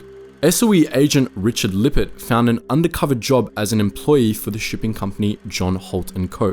While working for the company, Lippert found out that the Duchessa d'Aosta crew loved to party and would regularly attend parties held ashore. And so Lippert made himself known as a party animal to those around him so that he could grow closer to the enemy crew. While Lippert was undercover, the other SOE and SSRF agents made their way to the port on 2 large tugboats, the Vulcan and the Nuneaton. The governor of Nigeria helped recruit a few members for the tugboats. While they were on their way, the agents naturally practiced for the mission. And they were to use a foldable kayak called Folbot to approach the vessels as quietly as possible, and then they would scale the side of the ship and commandeer it. On the 14th of January, the raiders closed in on Santa Isabel Harbor. The 2 tugs anchored themselves 180 meters from the shore until 11:30 p.m. The harbor's lights were extinguished at night due to a wartime blackout, and as author Damian Lewis explained, the assault was to go ahead under the cover of a waning moon when the night would be at its darkest. On the Fernando Po shore, Lippert arranged a dinner party for the crew of the Duchessa d'Aosta and Lacomba. It's not clear how many crew members remained on board the ship that night, but at least 12 Italian officers and 2 German officers from Lacomba showed up at Lippert's honey trap. While the Axis were enjoying their feast, the Vulcan made its way into the Santa Isabel Harbor. On the Vulcan were Captain March Phillips and 10 other agents tasked with taking control of the Duquesa d'Aosta. At the same time, 4 other agents from the Nuneaton left the tugboat behind and paddled to the Lacombe and Babundi on folbots. Although some crew members from the Duquesa d'Aosta noticed the tugboat coming into the harbour, they didn't think much of it. However, a watchman on the Lacombe spotted the SOE agents as they were boarding the barge. He said, "Who goes there? Identify yourselves," while shining a light at Captain Graham Hayes. Although Hayes had a Tommy gun at his side, he understood that opening fire could blow the mission wide open. Instead, Hayes answered the watchman using what little German he knew and managed to convince him he was bringing a letter for the captain of the ship. In response, 2 of Lacombe's crewmen came to help Hayes board the ship.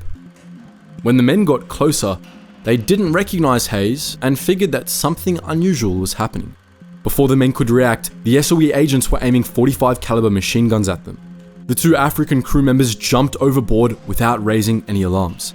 Over the next few minutes, the SOE agents attached 2 explosive charges to the vessel's anchors. They took control of the ship, detonated the charges, and guided the Lacombe out of the harbour and back to the Nuneaton. The Lacombe was already tied to the Babundi, making it easy to tow the Babundi as well. By the time of the first explosion on the Lacombe, the 11 agents from the Vulcan managed to board the Duquesa d'Aosta. Somehow, the explosion on the Lacombe had not alarmed any of the Duquesa d'Aosta's crew. Captain Geoffrey Appleyard was in charge of attaching the explosive charges to the Duquesa d'Aosta's anchors, while the other 10 agents searched the ships for Axis forces to take prisoner. The second Lacombe explosion was far louder than the first, and the townspeople went to the pier to investigate. For the SOE agents scouring the Italian vessel, this spelled disaster, and time was against them. March Phillips and Appleyard then teamed up to fasten the Vulcan tug to the Italian vessel. With this done, they set off the explosives and tugged the Duquesa d'Aosta out of the harbour. Although multiple townsfolk were now at the pier, none made any attempts to stop the vessel's escape. Other townsfolk had thought the explosions had come from an aerial attack, and several anti-aircraft emplacements opened fire at imaginary targets. The townsfolk were also scared to turn on the lights of the harbour, as this could make the harbour an easily identifiable target to the imaginary aircraft above. With the Duquesa d'Aosta making its way back to the Maid Honour, Operation Postmaster was a success. In less than 30 minutes, the SOE and SSRF managed to steal 3 Axis boats and capture 29 Italians aboard the Italian vessel, and not a single shot was fired at anyone throughout the entire mission. According to author Damian Lewis, it was fast becoming clear that the seemingly impossible had transpired. Operation Postmaster had been successful beyond anyone's wildest imaginings. The raiders had stolen away the 3 target ships, and while fierce gunfire still illuminated the sky above the town, not a shot seemed to have been directed their way. On the 18th of January 1942, the Vulcan released a report claiming that it had captured enemy vessels 370 kilometers offshore in international waters and was en route to Lagos. Agent Lippert, the party animal, didn't leave the island that same night, and Spanish authorities questioned him regarding the incident. He managed to convince them that he wasn't involved in the raid in any way. While the authorities believed him, they wouldn't let him leave the island. But Lippert didn't play by the rules, escaping to British waters on a canoe. Success in Operation Postmaster seemed unlikely, yet against all odds, Churchill's secret warriors managed to get the job done without sustaining a single casualty. This operation proved to British High Command that the SOE was an organisation to be reckoned with. Postmaster is often seen as the SOE's most successful exploit. Colin Gubbins, an SOE agent who took part in Operation Postmaster, scoffed at how long it took for approval to get the mission going.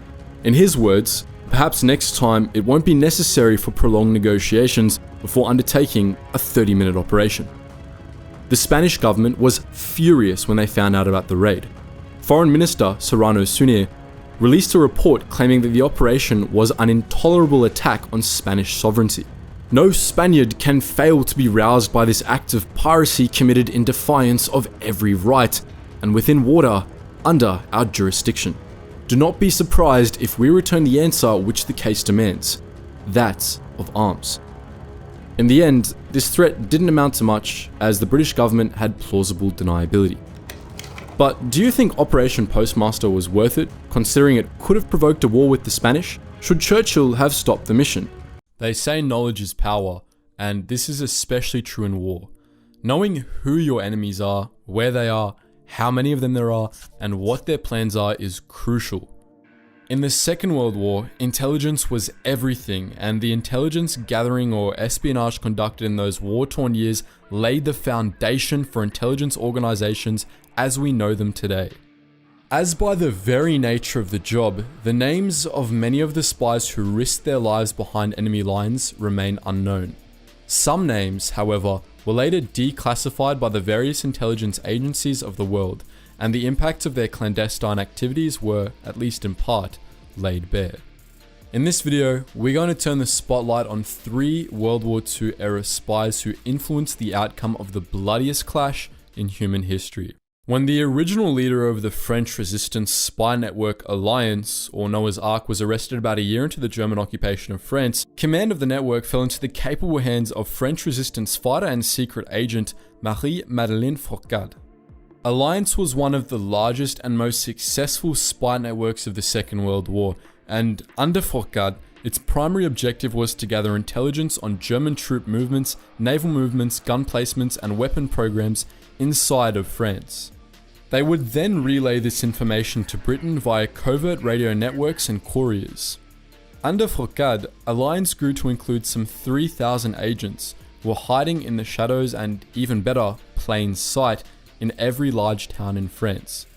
Fourcade's contributions to the Allies were many, but the following 2 were perhaps her most significant. Some 3 months prior to the Allied D-Day landings early in June 1944, Fourcade's spy network provided Allied command an incredibly comprehensive 55 feet long hand-drawn map of German fortifications on the Normandy shore, which proved vital to the ultimate success of the Allied landings and victory in the war. Also, an agent under Fourcade by the name of Jeannie Rousseau, another female French resistance fighter, managed to trick some German officers into disclosing information about the development of the V-1 flying bomb and V-2 rocket, with which Hitler intended to raze London to the ground. Using this intel, the Allies were able to raid German rocket development facilities and disrupt the V-1 and V-2 programs.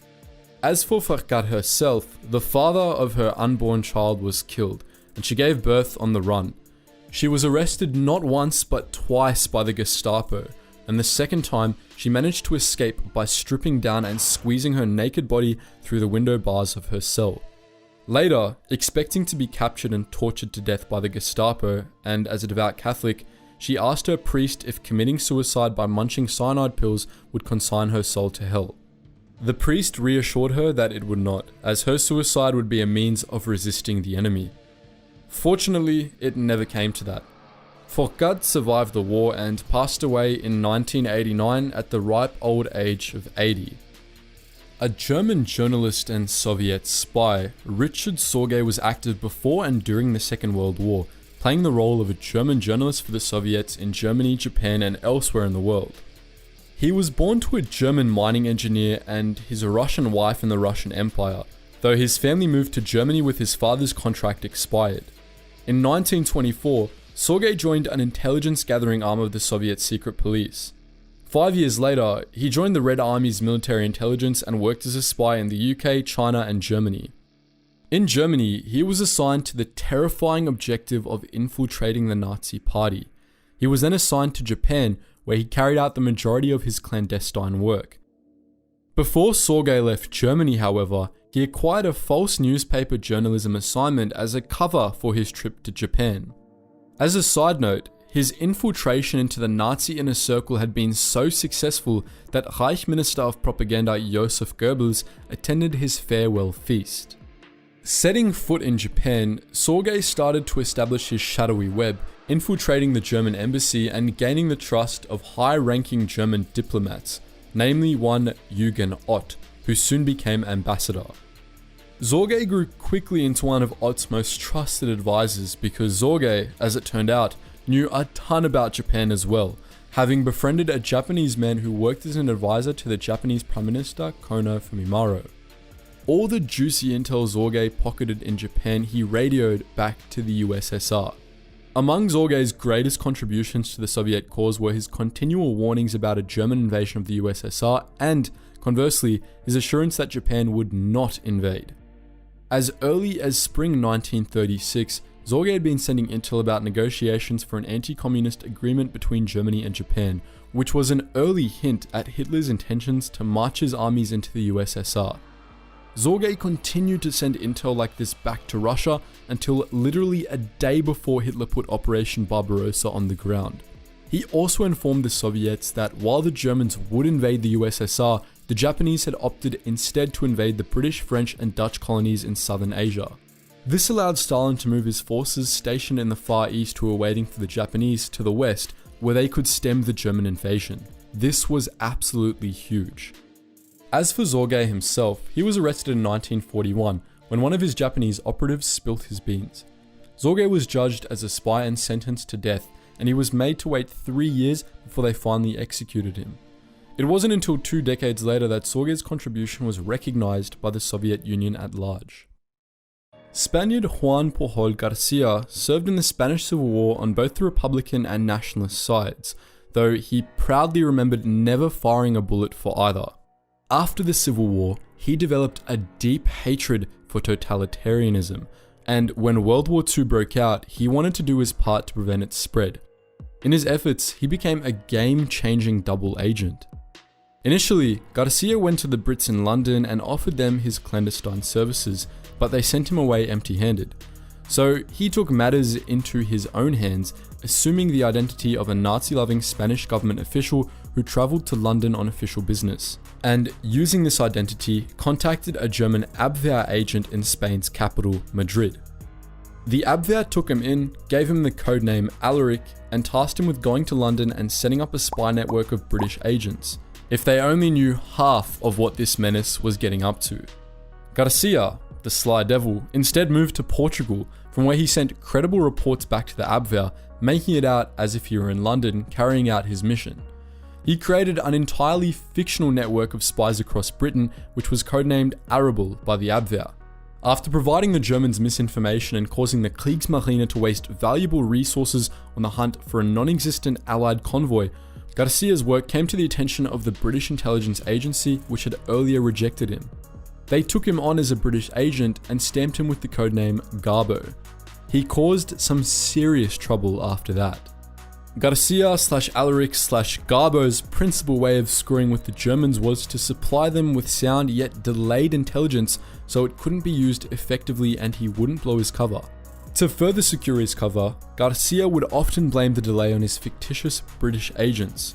On one occasion, he reported that one of his agents had fallen ill and perished, and to support his claim, he even had an obituary published in the local British newspaper. The Germans were so convinced that they paid a pension to the dead, fictitious agent's widow. This is all gold, but Garcia ruined the Germans in the lead up to Operation Overlord and the D-Day landings.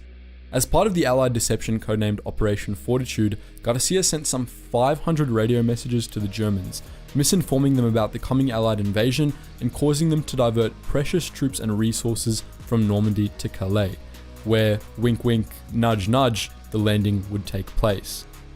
This deception was so effective that the British king awarded Garcia with a membership in the Most Excellent Order, while the Germans ironically awarded him the Iron Cross.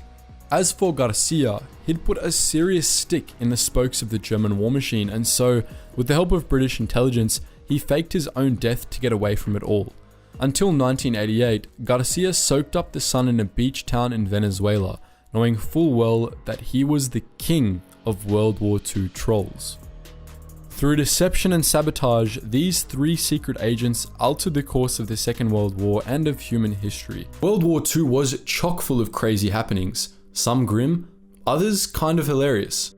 Naturally, we've covered some pretty crazy stories in the past, but we've always worked within some sort of theme or boundary. In In this video, we say to hell with boundaries and present you with a lolly bag of crazy, sad, and straight up weird stories from the Second World War.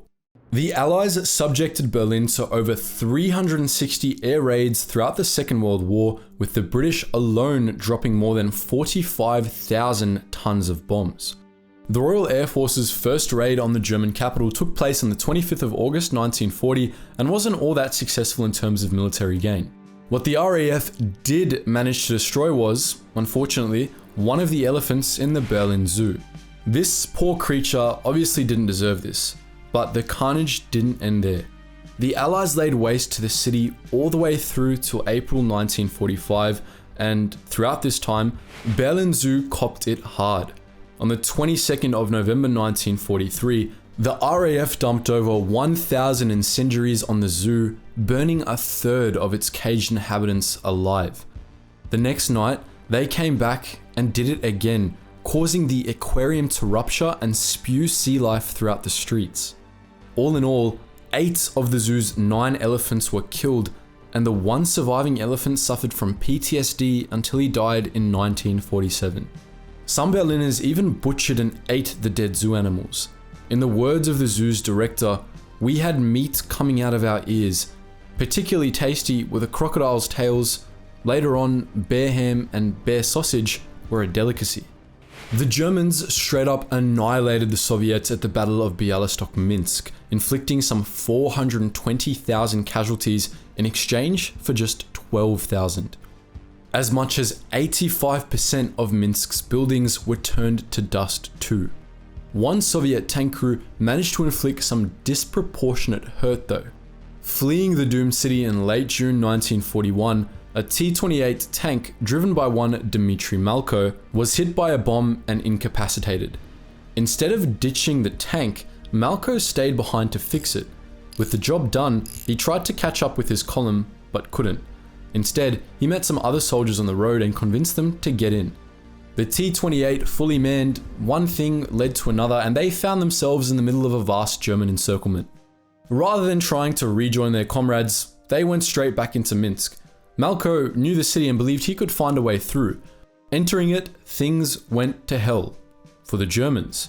The T-28 ran down a German cyclist, then opened fire on a group of unsuspecting German soldiers who likely believed the tank was one of the many the Soviets had abandoned. Why else would it be there? The T-28 then drove through a column of German motorcyclists and mopped up the stunned survivors with its guns. After getting into a few more one-sided scraps, the T-28 tried to gun it toward the Moscow highway. On the way, the tank took a crippling hit and caught fire. Some of the crew were killed and some managed to climb out and escape. Our boy Malko was among the latter. We probably don't need to tell you that Auschwitz concentration camp was hell on earth. It wasn't without a few sparks of compassion and hope though. One of those sparks was a Polish woman by the name of Stanislawa Leszczyńska, who was transported to the concentration camp with her daughter in April 1943. Stanislawa was a midwife and her daughter a medical student. Throughout her time in the women's camp, with a little help from her daughter, Stanislawa delivered as many as 3,000 newborns in utterly atrocious conditions. In Stanislava's words, the fates of the women in labor was tragic and the role of the midwife extremely difficult. There were no antiseptics, no dressings, and no medicine other than a small quota of aspirin. While she may have been able to alleviate the mother's suffering, very few of their babies survived the camp. Around 1,000 died of hunger and exposure, while the camp's resident Nazi Schwesters, meaning sisters, drowned a further 1,500 in barrels of water.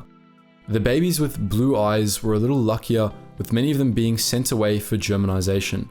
Stanislava continued delivering babies in Auschwitz until the camp was liberated in early 1945.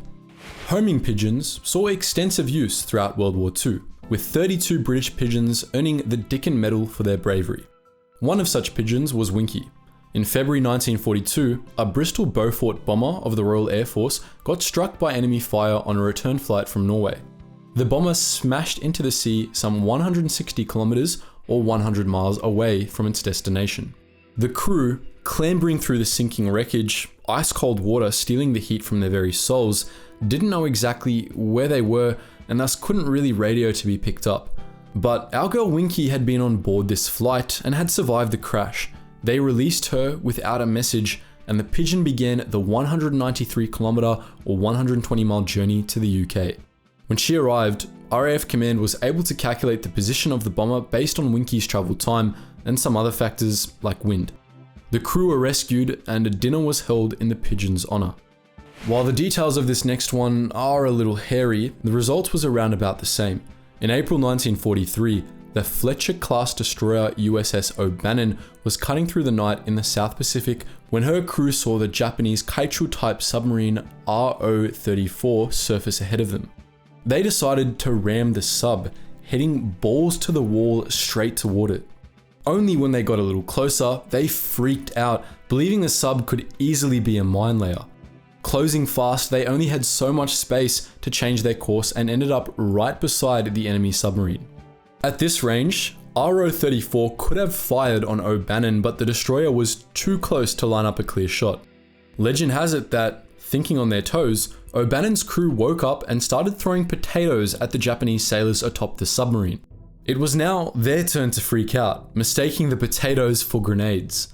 As such, they started lobbing them back at the American destroyer while it used the opportunity to gain some distance and then open fire.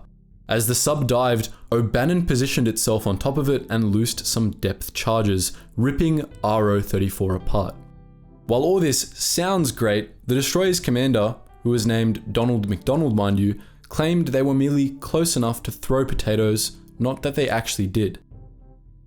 One especially weird story took place in the Institute for Study of Typhus and Virology in Nazi-occupied Poland. Here, Polish academics and intellectuals volunteered to strap cages of typhus-carrying lice to their bodies so the tiny horrors could feast on their blood, which was then used to produce vaccines for German soldiers on the front lines. In exchange, the volunteers were given additional rations and were able to avoid being sent to concentration camps. These people were known as louse feeders. The guy who was running the whole project was Polish himself, a parasitologist by the name of Rudolf Weigel. He managed to save quite a few Poles from the horrors of the Reich in this manner, including some members of the Polish resistance organization, the Home Army, and even some Jews. All in all, some 4,000 individuals spent at least some time working under Weigel in the Institute. He even helped smuggle typhus vaccines into the disease-ridden ghettos and concentration camps, earning himself legendary status among the people. We all know that Adolf Hitler was on drugs, but there's a side story that not everyone's aware of. According to the book Fascinating Footnotes from History by Giles Milton, Hitler had long suffered from stomach cramps, diarrhea, and such chronic flatulence that he had to leave the table after each meal in order to expel vast quantities of wind. To reiterate, der Führer had gas. This was mostly because of the ridiculous amounts of vegetables he ate after giving up on sweet meat. His personal physician, Theodor Morel, who jacked Hitler up with an almost lethal cocktail of drugs on a daily basis, made the following observation of the Führer's bowels. Constipations and colossal flatulence occurred on a scale I have seldom encountered before. To combat this, he prescribed Hitler some anti-gas pills that contained the molecule strychnine. Hitler took 16 of these pills a day, which provided him at least some relief, but also turned his skin yellow and caused him to suffer lapses in attention. That certainly explains a thing or two. Excitable and temperamental, impulsive and hasty. These are a few traits you probably wouldn't associate with one of the most celebrated female spies of the Second World War, but you'd be wrong. Brought into the whole spy game basically on accident, this French woman's life was full of pain and dumb, weird luck. We're of course referring to Odette Sansom or Odette Churchill or Odette whatever her last name was, whose story we're going to share with you now. Born Odette Marie-Léon Céline Breil in 1912 in the city of Amiens, France, Odette would come to know tremendous pain very early in her life.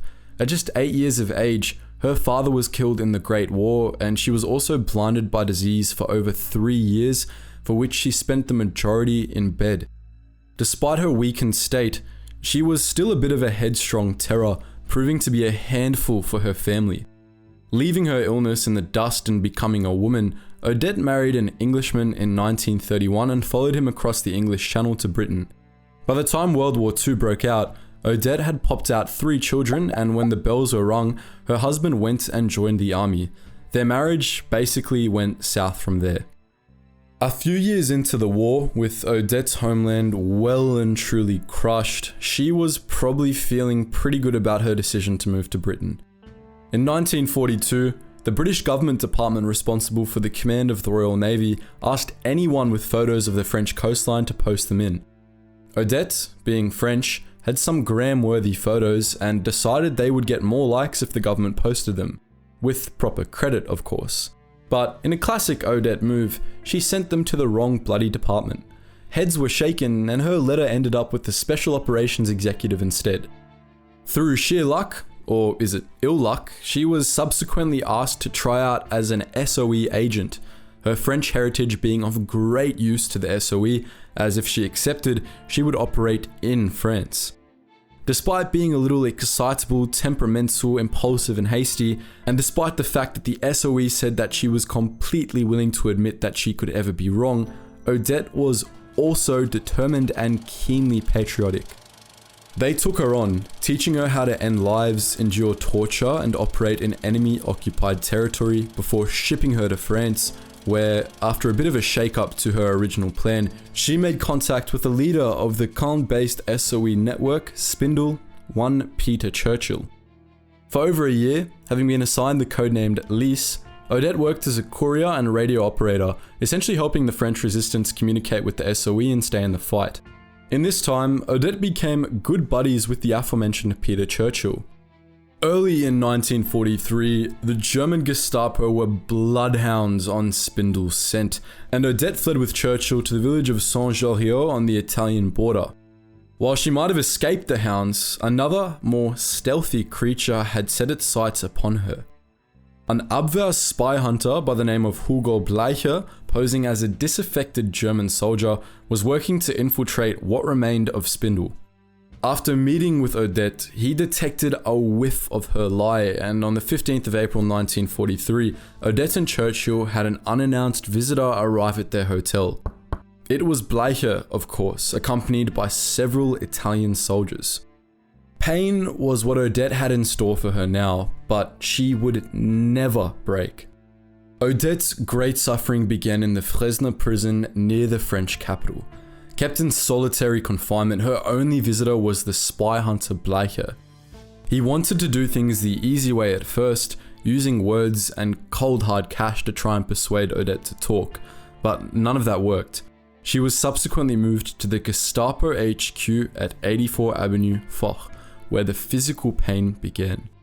After refusing to give up her fellow spies, she was tortured. Among other things, they ripped out all of her toenails and pressed a red-hot poker into her back. On top of this, deprivations were taking a toll on her body, but Odette endured, and even had the wit to come up with a bit of a ruse. Thinking on her toes, she convinced the Gestapo that she was married to Spindle's leader, Peter Churchill, and that he, Peter, was related to Winston Churchill, the British Prime Minister. While this worked out well for Peter Churchill, who, now a bargaining chip, was moved to Berlin, and while the prison guards treated Odette a little better, Odette was still neck deep in the excrement. Refusing to crack, she incurred the wrath of the spy hunter Bleicher, who deported her to the women's concentration camp at Ravensbrück, where she was to be executed for not one, but 2 so-called crimes. To this, she said, "Make up your mind on what count I am to be executed, because I can only die once." As you might have imagined, Ravensbrück was excrement too. Odette was held in a pitch black cell in a bunker where she was fed just enough to stay just above the cold waters of death.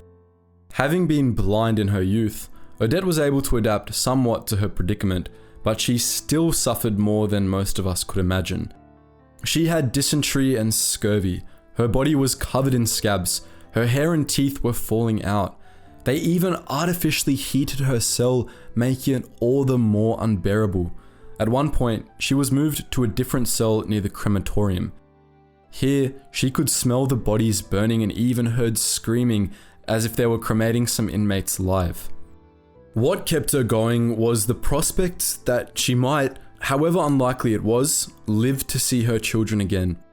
She also remained focused on the here and now and not too far in the future. If she could, in her own words, survive the minute without breaking up, then that was another minute of life. When the Allies liberated France in August 1944, Ravensbrück Camp Commandant Fritz Sören tried to pull a fast one, taking Odette and driving to an American base in the hopes that with Odette's connections to Winston Churchill, he could strike a deal and avoid execution. This was, unfortunately for Fritz, not the case. He swung from a rope in 1950. As for Odette, she was free, but wasn't looking so good. After being returned to Britain, she underwent months of medical rehabilitation and also learned that Peter Churchill had survived, all because of their ruse. After the war, Odette received a range of honours, including but not limited to the British George Cross and the French Legion of Honour, and testified against various war criminals, including the 1000 IQ Fritz Sören. Evidently, Odette's relationship with Peter Churchill grew pretty steamy after the war, as she dumped her husband and married Peter in 1947, becoming Odette Churchill for real this time. It was a wedding of spies and was quite popular in the media in both Britain and France. But it didn't last. 9 years later, she gave Churchill the sack too. She married a former SOE officer that same year, becoming, finally, Odette Hallows, whom she perished as in 1995 at 82 years of age. The British were, without a doubt, the class pranksters of the Second World War, using various forms of deception, such as dummy parachutists and dummy tanks, and vexation, such as itching powder and laxatives, to confuse and whittle down their enemies. While the outcomes of some British pranks were a little more pronounced, it's a little unclear how one of the more disturbing deceptions of the war affected its outcome. In this video, we take a look at Operation Mincemeat and the man who never was. From October 1940 to April 1941, Hitler did what Mussolini could not and captured Greece. The German occupation was brutal, resulting in the deaths of tens of thousands of Greeks and the ruination of Greece's economy. In 1943, the Allies geared up to invade the Italian island of Sardinia, Greece, and the Balkans, but not really. What they really wanted to do was take Sicily, but Hitler and Mussolini didn't need to know about this. In fact, the Allies made it their mission to trick the Axis into thinking Allied invasions of Sardinia, Greece, and the Balkans were on their way. On a whole, this deception was known as Operation Barclay, and while the Allies undertook a variety of other ruses under Operation Barclay, the British ruse known as Operation Mincemeat is what we're focusing on today. But just what was Operation Mincemeat? In 1939, British Royal Navy Rear Admiral John Godfrey, Director of Naval Intelligence, wrote a paper which likened wartime deception to, of all things, fly fishing. But this very paper, deemed the Trout Memo, may have been a deception in of itself, having possibly been written by Godfrey's assistant Ian Fleming instead, with Godfrey taking the credit. If the name Ian Fleming sounds familiar to you, it's very likely because Fleming was the bloke who wrote the James Bond series. Within the Trout Memo, Godfrey or Fleming, who even knows, made one rather grim yet clever suggestion. While by no means an original concept, suggestion number 28 of the Trout Memo stated, a corpse dressed as an airman with dispatches in his pockets could be dropped on the coast, supposedly from a parachute that has failed. Of course, it would have to be a fresh corpse. Taking inspiration from suggestion 28, as well as from similar occurrences in the Great War and World War II, a British MI5 intelligence officer by the name of Charles Cholmondeley conceived a plan. He would dress a corpse up looking like a British officer, fill his pockets with documents pertaining to fictitious Allied invasions of Sardinia, Greece, and the Balkans, and dump him somewhere where he'd end up in Axis hands, all to divert Hitler and Mussolini from the true invasion site, which was Sicily. Comprehending the plan's potential, the Royal Navy assigned Naval Intelligence Officer Ewan Montagu, who had worked with our buddy Godfrey before, to Cholmondeley, and together they ironed out the kinks. Basically, they had to figure out whose corpse they would use, whom they would make the corpse out to be, which documents they would stuff in the corpse's pockets, and how and where they would dump the corpse. This is when it got a little disturbing, if a little sad. The corpse they selected had belonged to a Welsh homeless man named Glendo Michael, who, after both his parents were dead, became a homeless man on the streets of London. Starving, or possibly in an attempt to take his own life, Michael ate rat poison in an abandoned warehouse at age 34 and died in hospital 2 days later. While that was bad news for Michael, it was good news for the Allies. Cholmondeley and Montagu put their minds to creating an entirely fictitious identity for the corpse. Seemingly overnight, a homeless Welshman became William Martin of the Royal Marines, the man who never was. Martin was placed in a battle dress and various effects were attached to his person. These included, but were not limited to, a naval identity card, a photo of and love letters from his fictitious fiancée, and a pass from a nightclub in London. While those items reinforced Martin's identity, there were, of course, the false military documents themselves. Several important deception documents were placed in a briefcase attached to Martin with a chain, one being a letter from British General Archibald Nye to British General Harold Alexander. Rather than just stating, "We're gonna hit up Greece and totally not Sicily, lol," our prankster duo made use of their wit, alluding to the fictitious invasion in a less direct manner. A portion of the letter read, "We have recent information that the Germans have been reinforcing and strengthening their defenses in Greece and Crete, and Chief of the Imperial General Staff felt that our forces for the assault were insufficient." Another fictitious letter, addressed to British Admiral Andrew Cunningham from British Vice Admiral Louis Mountbatten, hinted at an Allied invasion of Sardinia while also putting it out there that Martin was an expert on amphibious warfare. All Cholmondeley and Montagu had to figure out now was how and where to dump Martin. It was decided they would make it seem as if he had been the victim of a plane crash, and they intended for him to wash up on the shore of Huelva in southern Spain, where the tides and currents were predictable and where they knew a German Abwehr agent was active.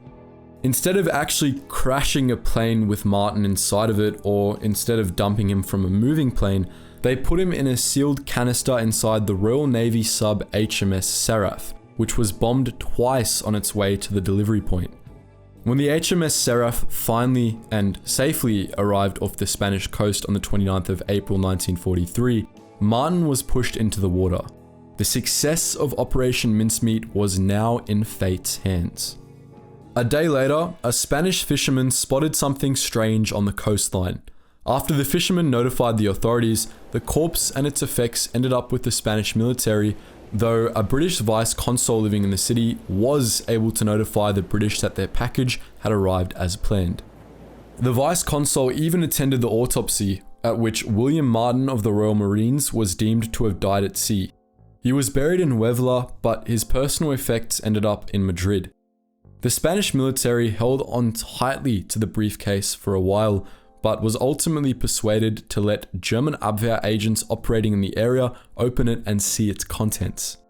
The information reached Germany on the 8th of May 1943, soon after which Allied command received a message which read, "Mincemeat swallowed rod, line and sinker by the right people, and they look like they're acting on it." And act on it, the Germans did. On the 14th of May, German Grand Admiral Karl Dönitz wrote, "The Führer does not agree with Mussolini that the most likely invasion point is Sicily. He believes that the discovered British order confirms the assumption that the planned attacks will be directed mainly against Greece. In preparation, Hitler bolstered his forces in the Mediterranean, doubling his infantry might in Sardinia to 10,000, transferring fighter aircraft from Sicily to Sardinia, transferring 7 infantry divisions to Greece, relocating torpedo boats from Sicily to Greece, and relocating 10 infantry divisions and 2 panzer divisions to the Balkans. On the 9th of July 1943, the Allies invaded Sicily. By the 17th of August, the island was in Allied control. Mussolini's regime was history.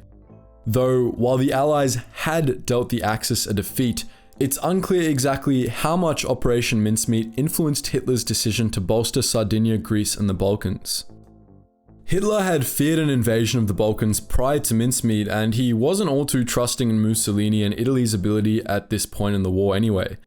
What we can say for sure is that the Allies copped a whole lot less hurt than they had expected to, with a campaign they expected to last 90 days, taking just 38 days in reality. In the words of British historian Ben McIntyre, of the 160,000 Allied soldiers who took part in the invasion and conquest of Sicily, more than 153,000 were still alive at the end. That so many survived was due, in no small measure, to a man who died 7 months earlier. Speaking relatively, few women were recognized for their outstanding bravery during the Second World War. But one woman, an Allied spy whom the German Gestapo referred to as White Mouse, would have been weighed down by the medals she was awarded, if she had actually accepted all of them. If you haven't guessed already, we're referring to the indomitable Nancy Wake, whose actions in the Second World War deserve far more attention than they already get. While Nancy Wake was born to a pair of Kiwis in 1912, her family made the voyage to the land down under 2 years later. At 20 years of age, having been infatuated with the prospect of travel for all her life, she departed Sydney Harbour for the United States and ultimately London. While in New York, she said that, despite the prohibition, she had never consumed so much alcohol in her short life. Once in London, she enrolled in a journalism course and went on to make use of her formal education in Paris, where she sold enough articles to press agencies to scrape by and drink a little wine on the side. At this point in time, Hitler was in power and Nancy was starting to see the consequences of his soon-to-be calamitous reign. Jews were fleeing Germany and Nancy became friendly with many of these refugees. It was when Nancy travelled to Austria in 1934 to sell some articles that she first saw Jews being persecuted, however. In Nancy's words, "It was in Vienna that I formed my opinion of the Nazis.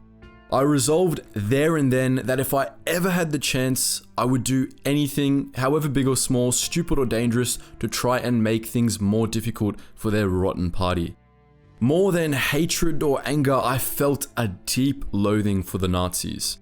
Back in Paris, Nancy met a Frenchman named Henri Fioc in 1937 and married him about a month later at the start of the Second World War. France, which Nancy now considered her home, had not yet felt the unchecked wrath of the German war machine, but it soon of course would, and Nancy's life would be turned completely upside down. While the Germans blitzkrieged their way into France, Nancy did her part by serving as an ambulance driver. When France fell, Nancy kept to the shadows and used her charisma when stealth wasn't an option. In her words, "A little powder and a little drink on the way, and I'd pass German posts with a wink and say, 'Do you want to search me?' A woman could get out of a lot of trouble that a man could not." Until late 1942, Nancy focused her energy in getting Jews and stranded Allied soldiers out of France, primarily under the resistance organization known as the Pat O'Leary Line. In unison with other escape lines, such as the Comet Line and the Shelburne Escape Line, the Pat O'Leary Line helped more than 5,000 Allied military personnel get out of German-occupied Europe.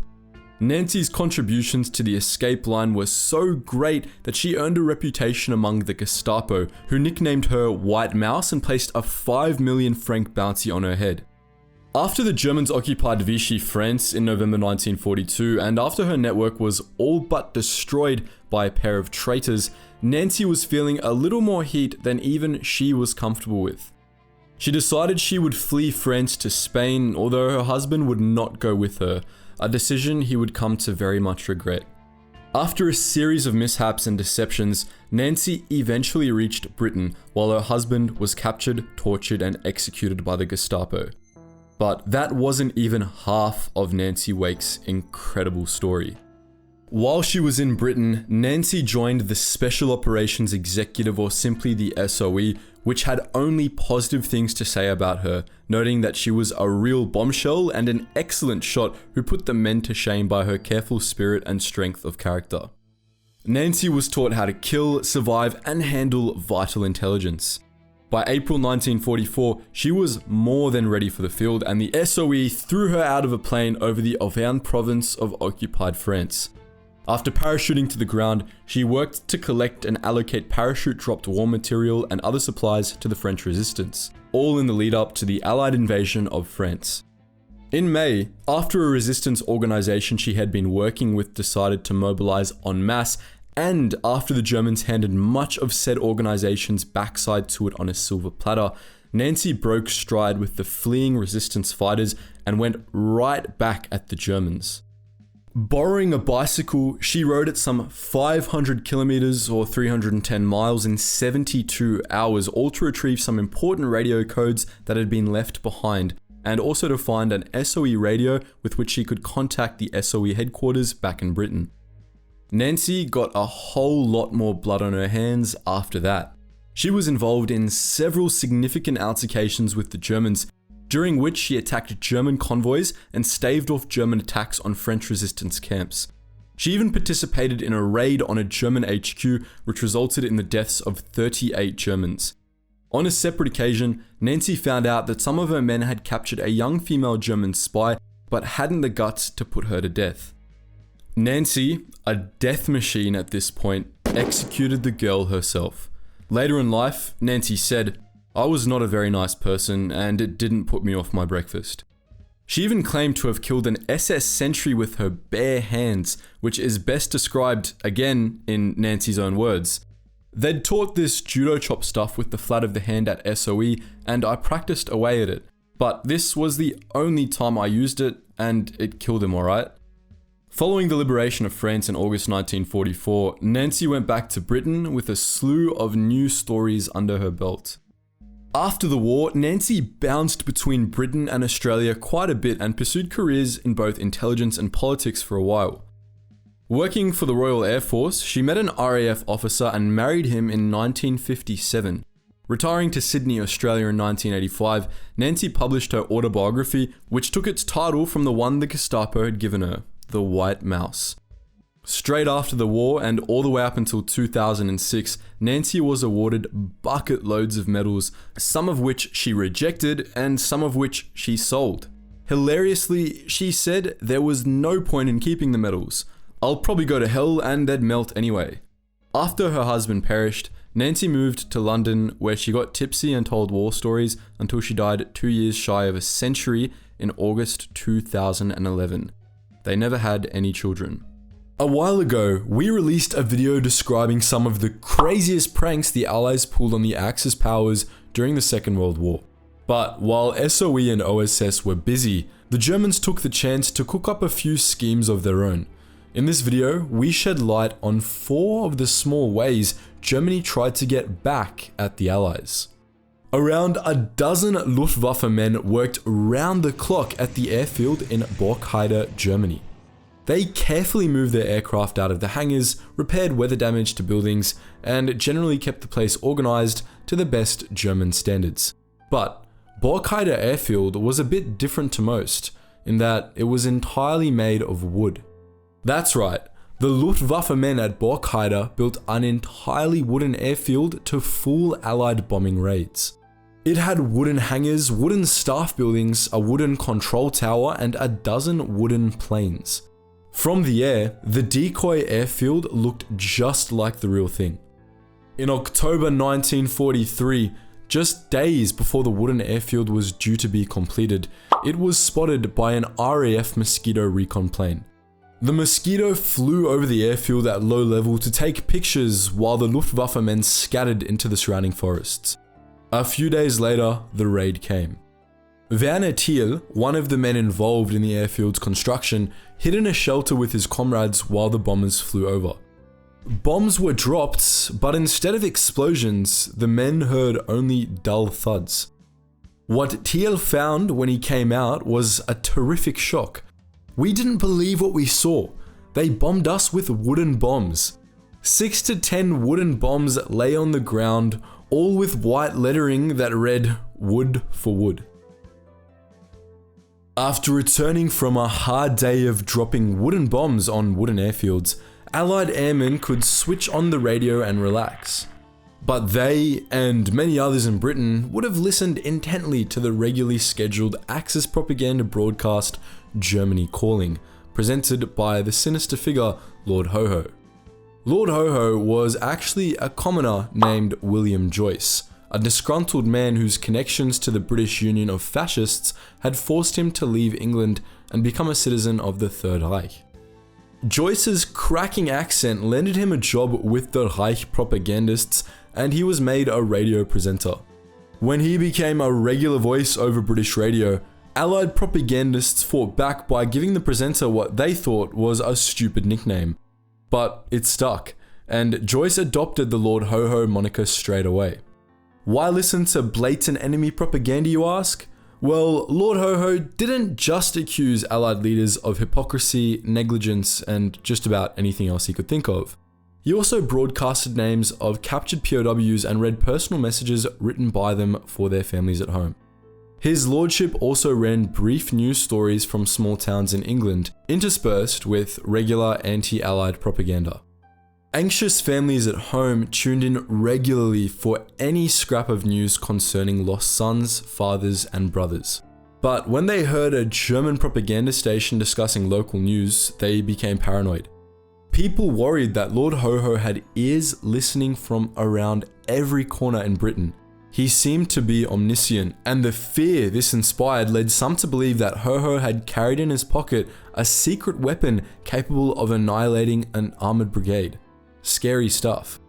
Even though he didn't do any fighting, the courts decided that his propaganda work made Lord Ho-Ho an enemy of the king, and he was hanged after the war. Not every country that fought in World War II had a Lord Ho-Ho working for its propaganda department, but they did have something else, something they knew would never fail to attract a soldier's attention: smut. Yes, the Germans pumped out just as many smutty leaflets as the Allies, if not more, but unlike the Allies, who enjoyed adding some sausage to the pictures of Hitler and Mussolini, the Germans wanted their smut to divide and conquer. Early in the war, German leaflets were directed at the French. They showed Frenchmen dying at the front while Brits took advantage of their lonely wives at home. Once France had been captured, the Germans made similar leaflets to target Brits, Poles, Canadians, Aussies, and Americans. By the sheer number they produced, they must have thought the idea was a real winner. But in reality, the troops ignored the propaganda messages and simply focused on the titillating images. Reportedly, soldiers of the US 29th Infantry Division hoped the Germans would send more over the lines. The leaflets were a lot safer than real artillery shells, and the sketches were fairly interesting. If you've watched some of our videos before, you'll probably know a little about British commando raids during the Second World War. But would it surprise you to know that the Germans had commandos too? SS commandos were involved in a variety of operations during the war, but the one we'll be focusing on is Operation Greif. Designed personally by Hitler, Op Greif was part of the German counterattack during the Battle of the Bulge in December 1944. The primary German goal was to capture bridges over the Meuse River before they could be destroyed by the Allies. But the secondary objective was for Commando Unit Einheit Stellau to cause as much chaos as possible. Dressed in captured British and American uniforms, Einheit Stellau commandos pranked the Allies as hard as they could. Working in 3 to 4 man teams, they successfully sent a US regiment marching the wrong way by rotating a road sign, got another US regiment to retreat by relaying bogus orders, and held up the advance by putting up minefield warnings all over the place. But their real success was totally accidental. When Allied military police captured German commandos dressed exactly like them, paranoia set in. Immediately suspicious of imposters among them, military police started arresting their own soldiers in fear they were German commandos. Once rumor got out that one commando looked exactly like General Montgomery, he was stopped at every checkpoint. When the impatient general refused to stop, trigger-happy Americans shot out his tires and tied him up in a barn for a few hours. The rumor was fake, and Monty was not happy. Those were 4 of the small ways Germany tried to get back at the Allies during the Second World War. But what do you think? Was it wrong for the German commandos to dress in captured Allied uniforms, even if they didn't fight in them? What do you think convinced the Germans their leaflet drops were worth doing? China's Four Pests campaign, Australia's Great Emu War, That time a seagull shat on my head. History has proven time and time again that human beings and our avian compadres don't always get along. Thing is, birds can be pretty smart and pretty chill, and while humans have waged war on them on more occasions than one, birds have been part of our society for thousands of years, just like dogs, horses, and monitor lizards. This was no different during World War II. Birds were employed by both sides for a variety of purposes, yet mostly for communications and intelligence purposes, and many paid with their lives. In this video, we're going to talk about the rats of the sky, as well as one British unit whose job it was to assassinate Axis-aligned birds, and even just neutral birds who were simply going about their business.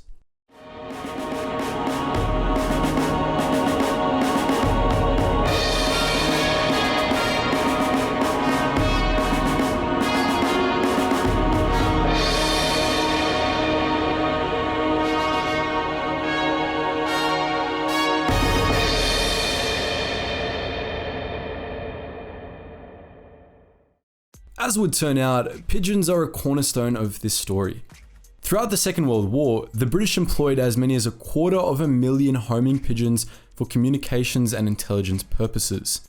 While they couldn't quite match the speed of a radio wave, the enemy could only intercept a pigeon's message if they physically caught the thing.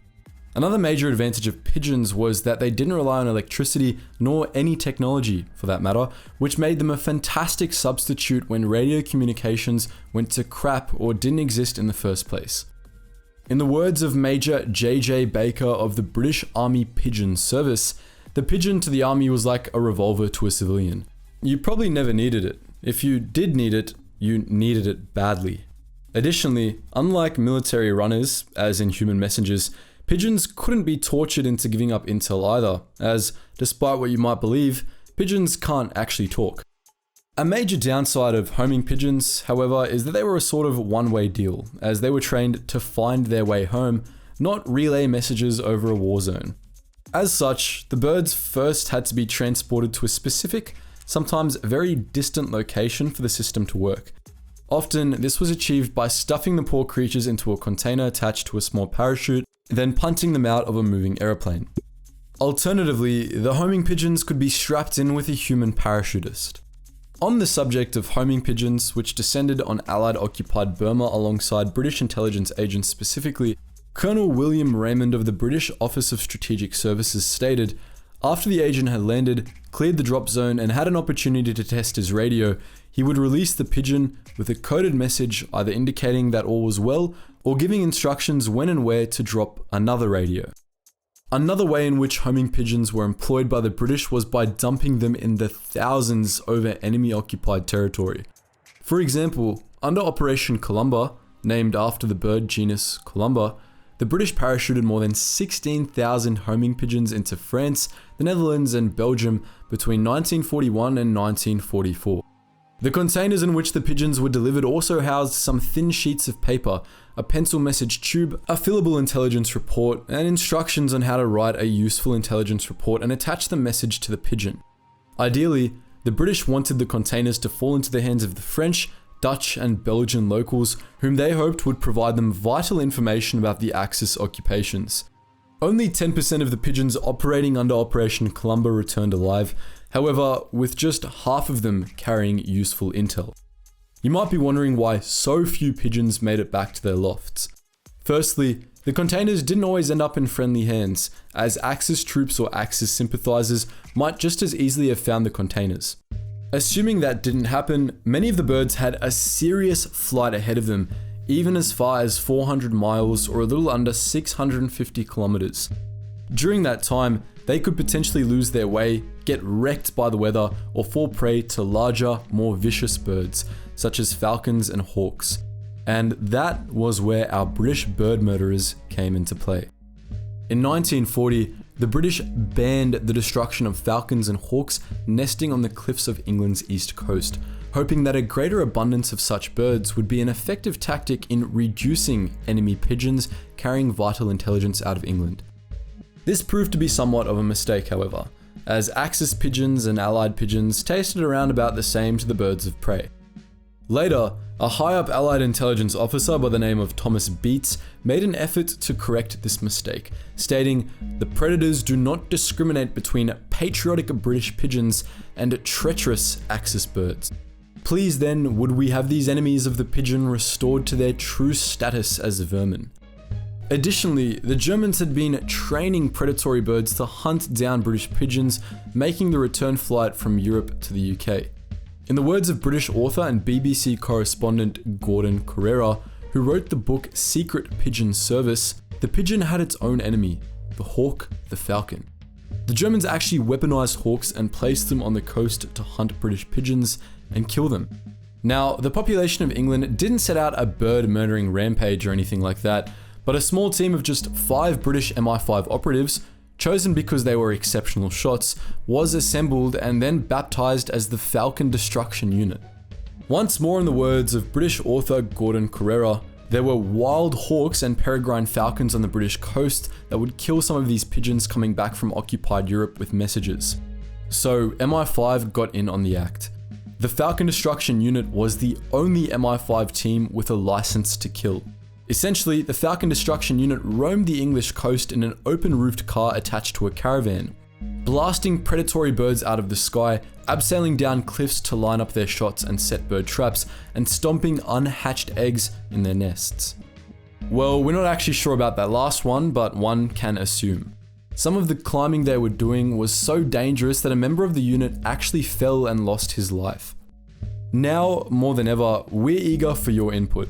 The Falcon Destruction Unit seemed to have been an elusive lot. Do you know anything about them that wasn't covered in this video? What about any other Allied or Axis efforts to destroy enemy and neutral birds? Please share your thoughts in the comment section below.